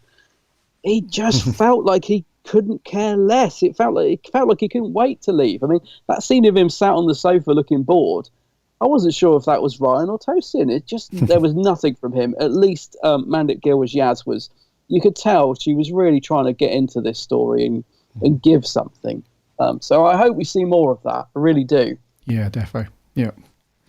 And then just lastly for me, very, very lastly, I'm hoping, and this is I'm sorry to throw shade, I really am, but I'm hoping that they replace Segan Akinola next series with a new composer, because as much as I like the whole ethereal, you know, music in the background and stuff like that, I'm just not remembering any music from any episode, mate. Like when I watch an episode of a Murray episode, I'm like humming the tune afterwards, or like I'm, you know, whatever, I listen to it on Spotify, whatever. Any of the music really from Sagan, I just don't remember any music from any of the episodes. And this is the same thing. It's like the music's good, don't get me wrong, but I feel like we're really missing like these big bombastic themes that Murray used to come up with that really enhance some of the scenes and stuff. It's all just very background music, atmospheric stuff, you know. So as much as I love Sagan and appreciate and, you know, all of his music and stuff, mega talented, love it, but it's just not working for me in Doctor Who. It's just background music. Yeah. Yeah, I must admit, I don't think Chibnall will get rid of him. I think he'll stick with him all the way through his run. I do kind of agree with you. There's a scene at the start when they've got the Dalek, and you get that same low hum music that he's used in so many episodes. And as soon as I hear it now, I'm like, oh, because it's such a boring sound. It's not even music. It's just a sort of atmospheric. I don't know how to explain it, but hopefully you know the bit of music I mean. So there's the scene where the two people are talking about the Daleks that they brought back from Resolution, and she's like, oh, what is it? And all that sort of thing. And the guy who gets killed, it's the scene between him and that woman in the warehouse, and it's like this drony background music that's been used so much. So basically they've said like, okay, this is a quiet scene, we just need some background here. Oh, I know, yeah, stick on that track. And it brings me down straight away because it's such a boring theme that it makes the scene boring. Yeah. So I know what you mean. I mean, there are bits in it when the Daleks are kicking off, and I think we got some quite cool action music. And I think the bit with the protesters, there was a bit of action music, and I thought, oh, okay, Segan's doing his thing, he's mixing it up a bit. So there were moments like that, but I agree with you. Overall, it's he's not trying anything new, and he's still using the same sounds. I think that's the thing. Murray would, if you think about Heaven Sent, would throw in a little 80s synth. Oh, where'd that come from in the middle of a orchestra? Oh, what's Murray dug out there? You know, he would try new things, whereas I feel with Segan, he's just doing the same thing over and over again, and it is getting boring. I have to be honest. Yeah, with Murray, we had like a mix of orchestra, synths, vocal stuff. Yeah, with loads of different things, and the Dalek theme was unmistakable, like boom, boom, boom, boom. With Segan, you get the feeling that he's just sat with a keyboard at a computer, making sounds and starting the odd drum beat and it sounds very clinical to me, and I've got bored of it very quickly. It's clinical, it's clinical, but it's also quite generic though. I feel like you could take this music, put it in a Lost in Space episode or a Stranger Things episode, and it would still work. Yeah, it would work. It doesn't feel uniquely Doctor Who to me, and I hate saying that because Segan, he's a really talented composer. He's really good. You can tell that, but just the stuff that's being used is just very forgettable, very generic. Like I cannot sit here and hum like I can't recreate in my head any of the music from any of the Jodie era stuff, whereas I can reel off 25 different songs from the Murray era now if I wanted to. That's the difference. I don't know. I don't want to end on a bummer, but No, it's true. And also, one of the first tweets I saw after this episode was from Silver Screen, who do the soundtracks, saying soundtrack available from tomorrow. And now, if that had been anything from the Murray Gold era, I would have been like, I'm downloading that. That's going on tomorrow. I wouldn't want to, I just wouldn't want to put it on because it would bore me. If anything, it would depress me, I think, because it's just sound. And I agree with you. I'm not digging Segan because he is talented and he's a good composer at what he does. But for me personally, it's not something I want to sit and listen to, even in the background. There's just nothing there to grab me. Yeah. So, Yeah. Anyway. I will end on a positive. Go on, let's do it. A positive one. Come on. I'm just looking through my notes just to see if there's anything I've missed. I mean, to be honest, there is quite a lot to talk about in this episode, and I'm sure I'll think of stuff after we finish. But we want to let's wrap up. But I did like, if there was one thing I did like in the leaving scene, I did like the bit where the Doctor said 2 hearts, 1 happy, 1 sad. Oh, that was cool, actually. I thought it was a nice line. I mean, we bashed Chibber's right in it, and I think rightly so. I think he rehashed a heck of a lot of other people's ideas in this. I didn't see much originality from him, but again, occasionally he comes out with a nice line like that, and I think, oh, that was good. So I did like that. Yes, 2 that was hearts, nice. 1 happy, 1 sad. That's a very nice line. Yeah, no, that was cool, actually. Yeah, I agree. Okay, scores on the doors then. Who's going to go first? Oh, you go first. I'm finding first. this hard to score. It's easy for me, mate. This is a 5. A 5. Right down the middle for me.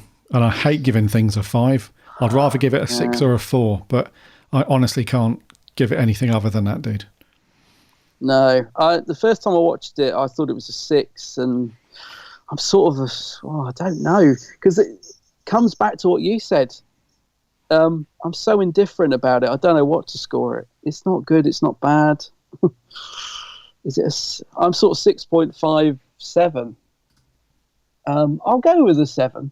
7. I've probably been a little bit generous, but I don't think it's bad. And I think anything under a 7 for me is bordering on bad. So I'll go with 7. A bit generous, but yeah. Okay. I think there's a lot worse. I'm sure I've rated stuff like Arachnids and stuff under a 7, and I don't think this is anywhere near as bad as that. I just don't think it's particularly good. So I'll go with 7. That's what I put. Fair dues, bud. Yep. It is hard to score this one, though, I think. No, it is. Well, to a degree. Yeah. Okay. Okie dokie. What did our awesome listeners think? Happy first show of 2021 from Senior Dishrag. Drashic. That keeps happening every single time. Anyways, you say you want a revolution. Good Beatles song. But that's not the one. Revolution of the Daleks. Yeah. Honestly, I don't really have too much to say about it. I think this one's just a fun Dalek romp with some good direction, some nice isolated scenes, and yeah, good performances all round, I would say. So there we go.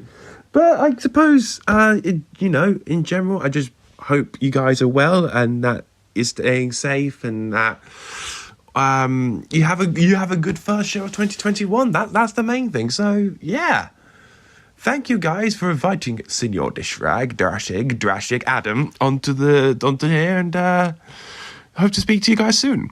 Hi guys, hope you're both well. Hope you had a fantastic Christmas and a Happy New Year. So, Revolution of the Daleks, what did I think of this one?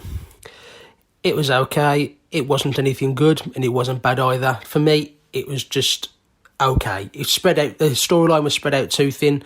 Did we really need Daleks again? I would have rather had another story of the Doctor just trying to get out of the prison, the Great Escape in Space. That would have been a perfect idea for me, not Daleks again. Too many characters, a common problem with Chris Chibnall's writing, far too many characters. I mean, Captain Jack, as much as I love him, did he really need to come back? Not really. He was just there as a plot device just to get the Doctor out of the prison. The highlight for me really was Chris Noth as Jack Robertson, a surprise really, because I can't stand arachnids in the UK, and the idea of a character coming back from that story just put dread into me. But to be fair, he made me laugh a couple of times. I enjoyed his performance.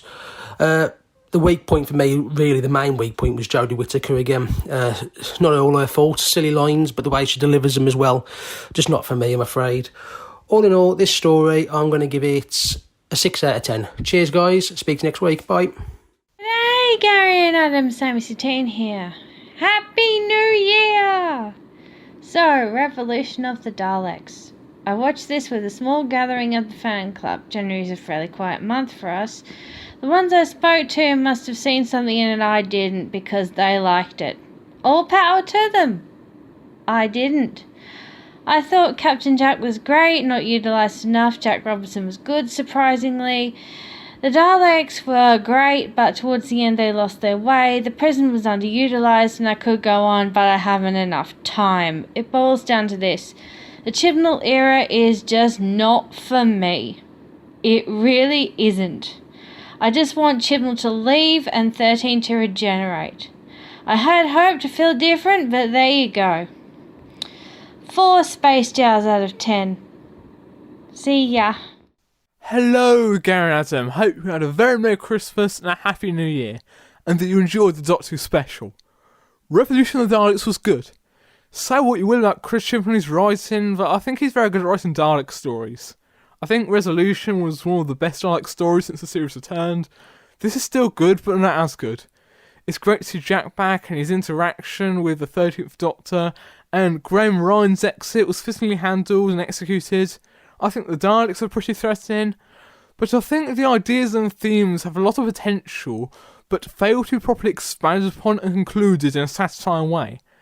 As much as Jodie Whittaker was still great as the Doctor, it was a massive missed opportunity that we didn't see her struggle with her loneliness and her state of mind. I like her version of the character, but the script seemed to unfortunately misuse her. But I do think it's one of Chibnall's best scripts. One day I'll come back. Yes. Until then, there must be no reviews, except Revolution of the Daleks, which I enjoyed, but I didn't think it was great. It was a perfectly enjoyable episode, good pace. Jodie was fantastic. I really like, she settled into the role nicely. I'm really enjoying that.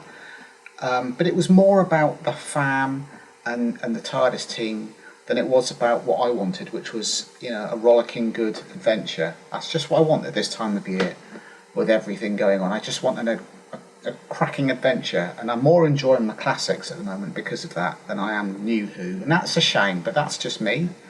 But other than that, it was good stuff. I don't like the Donald Trump type character. His accent has also mysteriously disappeared, I think. I don't know where that went.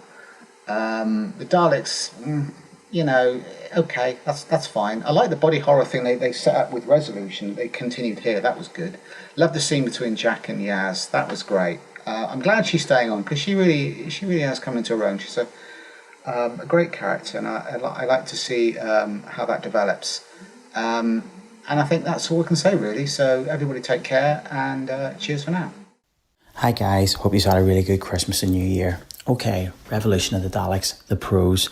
John Barrowman as Captain Jack, slotted in with relative ease. He's an absolute legend. I enjoyed the breakout scene and thought the clips with, the Weeping Angel, etc. was pretty cool. I also liked the references to Rose and Gwen, and on top of that, I really liked the black and red Dalek drone colour scheme. I thought that was pretty cool. On the flip side, the cons with regards to Daleks, I thought there should have been a special type of Dalek leader for the pure Daleks. I didn't like the characterisation of Yaz. Why should the Doctor have to apologise if she's been in prison for 10 months? I don't really get that. I thought the departure scene for Ryan and Graham was a bit wooden, and let's be honest, they didn't really do much in the actual story. And also, I really disliked the fact that They mentioned the Timeless Child arc, which has been an absolute disaster, and John Barrowman didn't get a proper goodbye scene. Come on, it's Captain Jack after all. Like, come on. For a current era Doctor Who story, it wasn't the worst. For a Doctor Who story overall, it wasn't great. So I'm going to give it a 6. Cheers. Sorry to keep bleating on, but there's one more thing I would like to add. I'm always an advocate of previous companions and monsters and villains from previous series coming back, and I always think that it does help with the transition of a new Doctor coming in, and that's something that Jodie Whittaker's first series lacked big time. And I think if they had brought back some classic monsters or companions in her first series, it really would have helped with the transition for this era.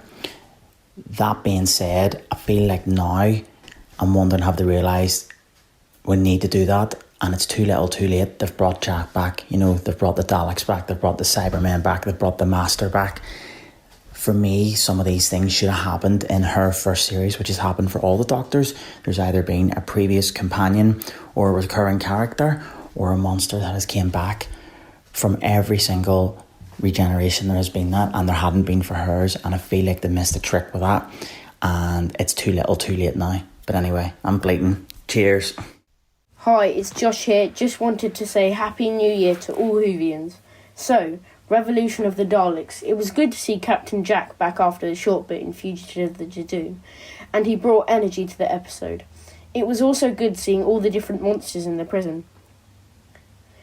It was great to see Bronze Daleks back again and see them destroy the new ones. I was relieved to see that Yaz is staying because she's my favourite out of the 3 companions. Can't wait to see John Bishop as the new companion. Overall, it was a good story and was better than last year's. I'm going to give it an 8 out of 10. I really enjoyed this episode. It really focuses on the Doctor-companion relationship. It's explored through some real emotional scenes, like the one with Yaz and Jack, who I might just had, having an amazing relationship. Their chemistry is so good. Also, the scene between the Doctor and Ryan on the steps of the TARDIS is Tosin's best performance as Ryan on Doctor Who.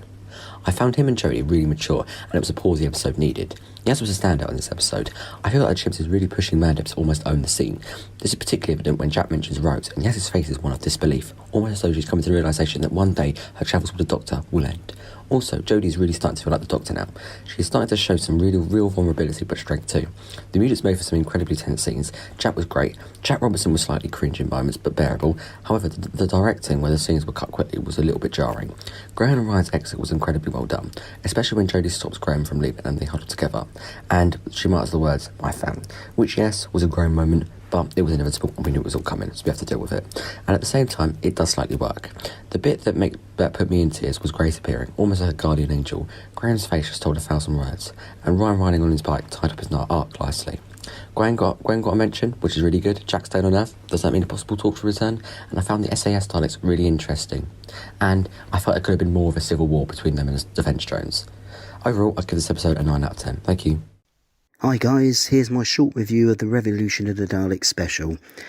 I must say I'm pretty impressed with it overall. Great visuals, great script, and all the regulars on top form. It's great to see the return of Captain Jack. Let's hope he comes back for the new series going forward. I love the interaction with him and Yaz, who for me was great throughout. I'm still not a fan of the use of the famous London landmarks for the storytelling, along with the news footage, as it tends to be a bit naff, but didn't spoil it too much for me overall. The highlights for me are when the Doctor reels the Daleks into the spare TARDIS, and the subsequent taunting of them as a hologram before their demise, and also the parting scenes with Graham and Ryan, the group hug, and the heartbreaking reaction from the Doctor after they've left. All in all, it was definitely worth the wait for me, and I'll give it a solid 9 out of 10. Cheers! Hi Gary, hi Adam, it's Lee here. So, Revolution of the Daleks. Overall, I enjoyed the episode, however I have noticed a few flaws on rewatch. For a Dalek-based episode, they weren't in it enough, and the Civil War scene, which was great, only lasted 5 minutes. It was great to see Captain Jack back after 11 years, and I loved the references to Rose and Gwen. I hope the Gwen mention teases a Torch would return.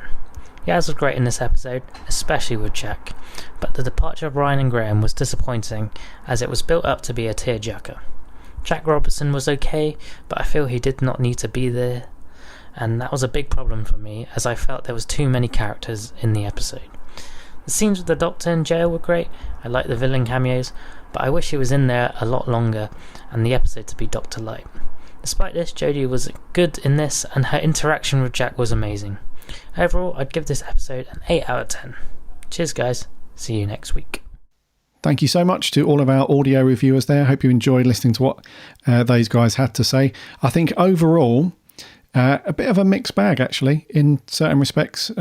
We had a couple of 8s in there. We had a couple of 5s and stuff. So a bit of a mixed bag. Some people liking it, some people really, really liking it. So yeah, thank you very much to those guys. I'm going to rattle through some of the tweets and Facebook socials. We've got loads of them, so I can't read them all out, but I'm going to rattle through. Thomas Aaron Meehan says, only watched it once. It was enjoyable. It could have been better. Dr. Jack and Yaz for once were great. It was fun seeing past monsters in the prison. Ryan and Graham's exit was underwhelming. One or both should have been killed. Sort of looking forward to Series 13. Yeah. Tin and Sonic say Revolution had the makings of a brilliant Dalek story, but instead was dragged down by the companion drama. Jack felt underused and Graham and Ryan's exit left no impact. A 5 out of 10. 5. Reese Gallifrey Forever 97 says, I loved the special. It was a great sequel to Resolution, high-paced action mixed with emotional scenes. The Who fan in me loved all the Daleks versus Dalek scenes, and Graham and Ryan's exit felt natural with a rewarding end scene. Okay, Reese. Okay. Cool. Liked it. Rick Moran from the DWAS. The main characters are a highlight. The Daleks are effective, but more importantly, it was just a lot of fun. No particularly incredible event or moment, but it all comes together thoroughly. Gives it a 6. Okay. Doof says fairly boring, poorly written as per recent series. Should have got shots of the lassie companion and the guy, but kept Walsh. Still pish. Will remain that way till Chibnall gets to beep. Oh dear. Oh dear, not a fan. Doof, not liking it. The Doctor Who Show podcast. A very good podcast, those guys, down in Australia. They say, lovely to see Jack back. Graham is barely used. Yaz continues to be bigged up from the end of series 12. Once they knew she was continuing on and needed her to seem more important and useful than she'd been for 2 series. Story-wise, a script edit away from being quite good, a 7. 7. Jessica, awesome Jess, says, I really enjoyed it. Loved having Jack back, even for a little while. Going to miss Ryan and Graham. I liked how Ryan had grown up over his time. During his time. Looking forward to a new companion. Would be nice to see just Yaz and a Doctor by themselves, though. 8 out of 10. Our writer, Jordan Shortman. While it was brilliant to see Jack back, he wasn't in it as much as the marketing would suggest. Otherwise, it was a good story. The Daleks were easily defeated, but there was something Moffat about it. Yeah, I kind of get that. Max Cat 36. Enjoyed it overall. Good use of the Daleks. Nice to see some old monsters back, however forced it might feel. Though there was quite a few plot holes. Yeah, just a few. Such as, why was the Doctor in prison? Who was the woman who killed the man at the beginning? Yeah. And I also heard there was a Torchwood-related one that I didn't catch that, though. I think that might have been the Gwen Cooper thing. I felt the ending was a bit rushed, and that Chibbers, yet again, is not doing his actors their full potential. 6 out of 10. Titan Sci-Fi Tom, good to see Captain Jack rescue the Doctor. Daleks on Daleks, great episode, 8 out of 10. Okay. Sam Dooley, I like the ones with the scenes with Jodie in the prison, but it wasn't enough. She states that she spent decades in the prison and her personality remains the same, no darker than before. Yeah. Jack felt like he didn't really need to be there past the jailbreak scene either. He goes on to give it a 4 out of 10. Chippy T, it's the Xmas ep. There's no excuse. That's no excuse, just an observation. A good fun romp with old friends and enemies. We're building to the future with or without Jodie. Fandom always kills the one it loves.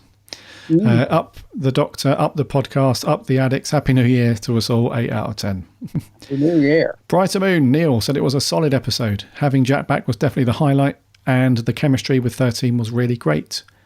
The story was good, but as ever, some of the writing was a bit iffy. He goes on to give it a 6. Rotide, long time no review. I remember you, Rotide, actually, yeah. Where have you been? Yeah. Glad I'm back listening to the show. A brief review was, I loved it. Apart from the horribly written final scene with Graham and Ryan, it was outstanding. By far the best episode of Jodie's era yet. Crikey. My word. Gives it an 8.7543 out of 10. Edward Giluli. I was surprised this was such a sequel to Resolution, which was a more entertaining one than this. But it was okay with but it was okay with pure Daleks versus mutants. It rehashed some of the ideas from Daleks in Manhattan, which is not a good thing. Glad Ryan's left. 6 out of 10. Blair Donnelly says, loved having Jack back. I like him far better in Who than Torchwood. Wanted more prison scenes. Sad to see Graham leave the fam. Loved Jack Robertson as a hero, quote unquote. Was clever and makes the viewer hate him even more. 6 out of 10. A last few now. Our good friend Morgan. I found it to be just a standard romp. It's okay, but nothing to write home about. Love the happy ending for Graham and Ryan. Even if they weren't my favourites, it was fun having Jack back. Yeah, just pretty meh for a special. 5 criminal Patings out of 10. Oh, the Pating was back. The Pating was back. I Yay. can't believe we forgot it. Awesome. Doctor Who Home. I really enjoyed this. It was a nice return to the adventure programme I fell in love with. Maybe a little too simple with definite pacing issues, but all in all, it was same as it was a joy to see Jack back. He's no bigger and better things. Here's the bigger and better things. Okay. Sarah Louise, the running Whovian. I really enjoyed it. It was engaging and well paced. Jodie's Doctor was great. Jack seemed less cocky, and it was great to see Yaz give him short shrift. I won't miss Ryan, but will miss Graham. Yeah. Let's see what John Bishop as Dan brings to the party. Damn. 8 out of 10 from Sarah. David Price, I loved the red and black Daleks. Reminded me of the First Order colours in Star Wars. Yes, it did. It did indeed. Oh, yeah, that's a good point. Yeah. And lastly, Brian Chapman. Beautiful, funny and scary, but didn't quite land on all fours. Captain Jack and Yaz made for an awesome duo. 7 flying mutant Daleks out of 10. Sweet. And I'm going to rattle for you just a few on Facebook. Dan Hickey says... it was okay. Lots of the episode was pretty predictable. Loved seeing Jack, but it was just fanfare, really. Story would have been fine if his character wasn't there. This has been the first Who story that I did not fell anyway emotionally with the companions leaving, which makes me give this episode a generous 4. From Dan. Okay. Joseph Howarth, that was a pretty good special right there. Really liked the references to previous stuff. Captain Jack was awesome. The ending I felt a bit rushed, though, which is about the only nitpick with this special. Otherwise, 8 out of 10. Okay. Matt Searson, I loved it. My favourite episode from Jodie's era was smiling all the way through. Great start to the year, 8 out of 10. Right. Charlie Turner, without giving away too much about it at this moment in time, I would say it was a slow start, but got interesting as the story went along. A pretty good 8 out of 10. Right. Dean Jones, a solid special. Jodie was good. Great to have John Barrowman back. The Daleks themselves are really great. How 13 solves a story. Genuinely clever. As for flaws, pacing, the Doctor out of prison too early. And I did appreciate the full circleness of Ryan and Graham. As an overall Dalek story, I preferred this and gives it an 8 out of 10. Nice. Lewis Palmer, really great fun. Lots of heart. The exit for Graham and Ryan really was wonderfully understated, and I hope we don't touch those characters again for a while. Honestly, it was really fun Doctor Who to kick off 2021. Chloe Anderson thought it was good, however could have been better. I like the references to previous characters such as Rose and Gwen, and the appearances of an Ood and Weeping Angel were also good cameos. Also noticed the same line used from Utopia in Series 3 between the Doctor and Jack again. Mm-hmm. Lazy writing or another reference for a longer term fan? ? You decide. Yes. Lawrence Baxter, I enjoyed this one. Lots to mull over in the episode. No means perfect, but some great moments and performances. 7.5. Toby Coleman, a good episode that had potential for more. Good things include Barrowman, Yaz and Jack Robinson. I also like the Daleks just exterminating people. On the other hand, Graham and Ryan's departure felt a bit flat. 7 out of 10. 7 out of 10 Disco Daleks. And lastly, Mark Harrison. More of a drama than an adventure. Surely it could have been about the Jadoon chasing the Doctor. I like the fact that they didn't kill the companions, just lots of normal people. So over on Facebook, people loving this a lot more than Twitter. Yeah, there's definitely a lot of love out there for it. Defo, yes. We also had a review over on email from those guys over at the Wandering Slovene, podcasters and bloggers. Thank you very much for sending this over on email, guys. So there's three dudes over there. The first one is Joe. He said, I thought the episode was very good and had many great moments. However, there were also a few letdowns. I thought the prison escape was far too quick. And Jack, I'm ready for the booing. Wasn't very good in the episode. I love John Barrowman, but I don't feel he was. Sorry, Chibs, written very well. Oh dear, the callbacks were a bit forced as well. The talk with Ryan and the Doctor was good. And the Doctor was great overall. The ending was good. And cameo monsters were a nice touch. Chibs nearly joins in with fans with the pating, and you're doing it, mate, being at the end. A 6.5 from Joe. Samuel says Revolution of the Daleks is a decent special with some great performances. Jodie Whittaker and Tosin Cole especially. Captain Jack was a decent addition, and I don't think they used him to his full potential. Something was off about both the writing and the acting of Yaz. And Graham was, well, Graham. The exit was nice, and the actual Dalek story was pretty great, but bar the shockingly rushed ending. Overall, a step in the right direction, but still many things to improve. A 7. And lastly, Raf says, Revolution of the Daleks is a fine story with great character stories and an interesting story overall, although certain aspects seem unnecessary.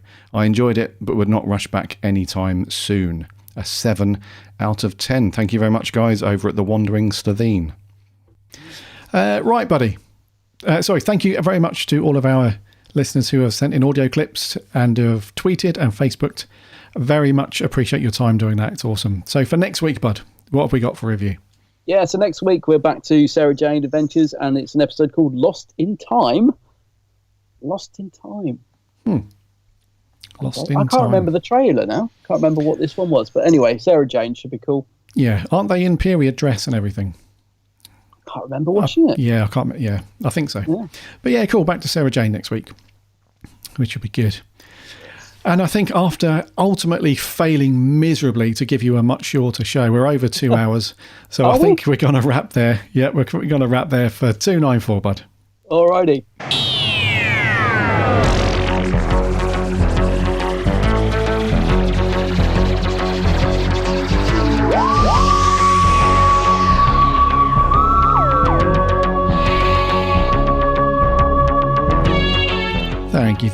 Thank you so much for joining us back in the new year and sticking with us for another week as we rattle through a bit of the big news issues in Doctor Who over the past week or so. Mainly around these rumours.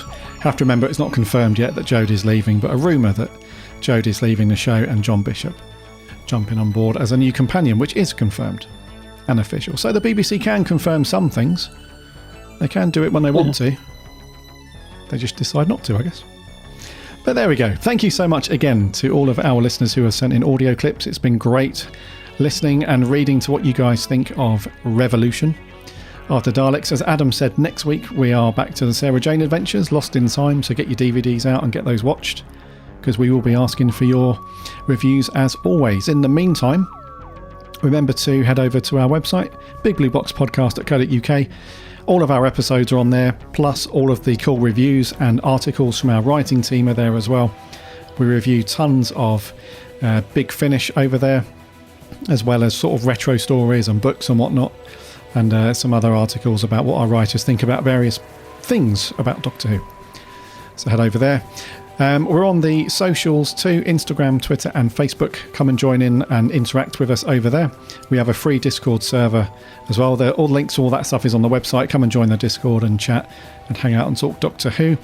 And if you want to subscribe to our show, you can do that on whatever podcast app you get your podcasts on. Just do a search for the Big Blue Box Podcast or find the link to those apps and networks on the website. We'd love to have you as a sub so you won't miss a show when it lands every single Friday. And if you've got a minute or two to leave a review, that would be awesome as well on iTunes or Apple Podcasts, because that helps us out loads and loads. Also, check out my co-host channel over on YouTube. It is The Geek's Handbag. Yes, indeed. I'm also on all the socials. Love the socials. Come and have a chat on Insta, indeed. Twitter, everywhere.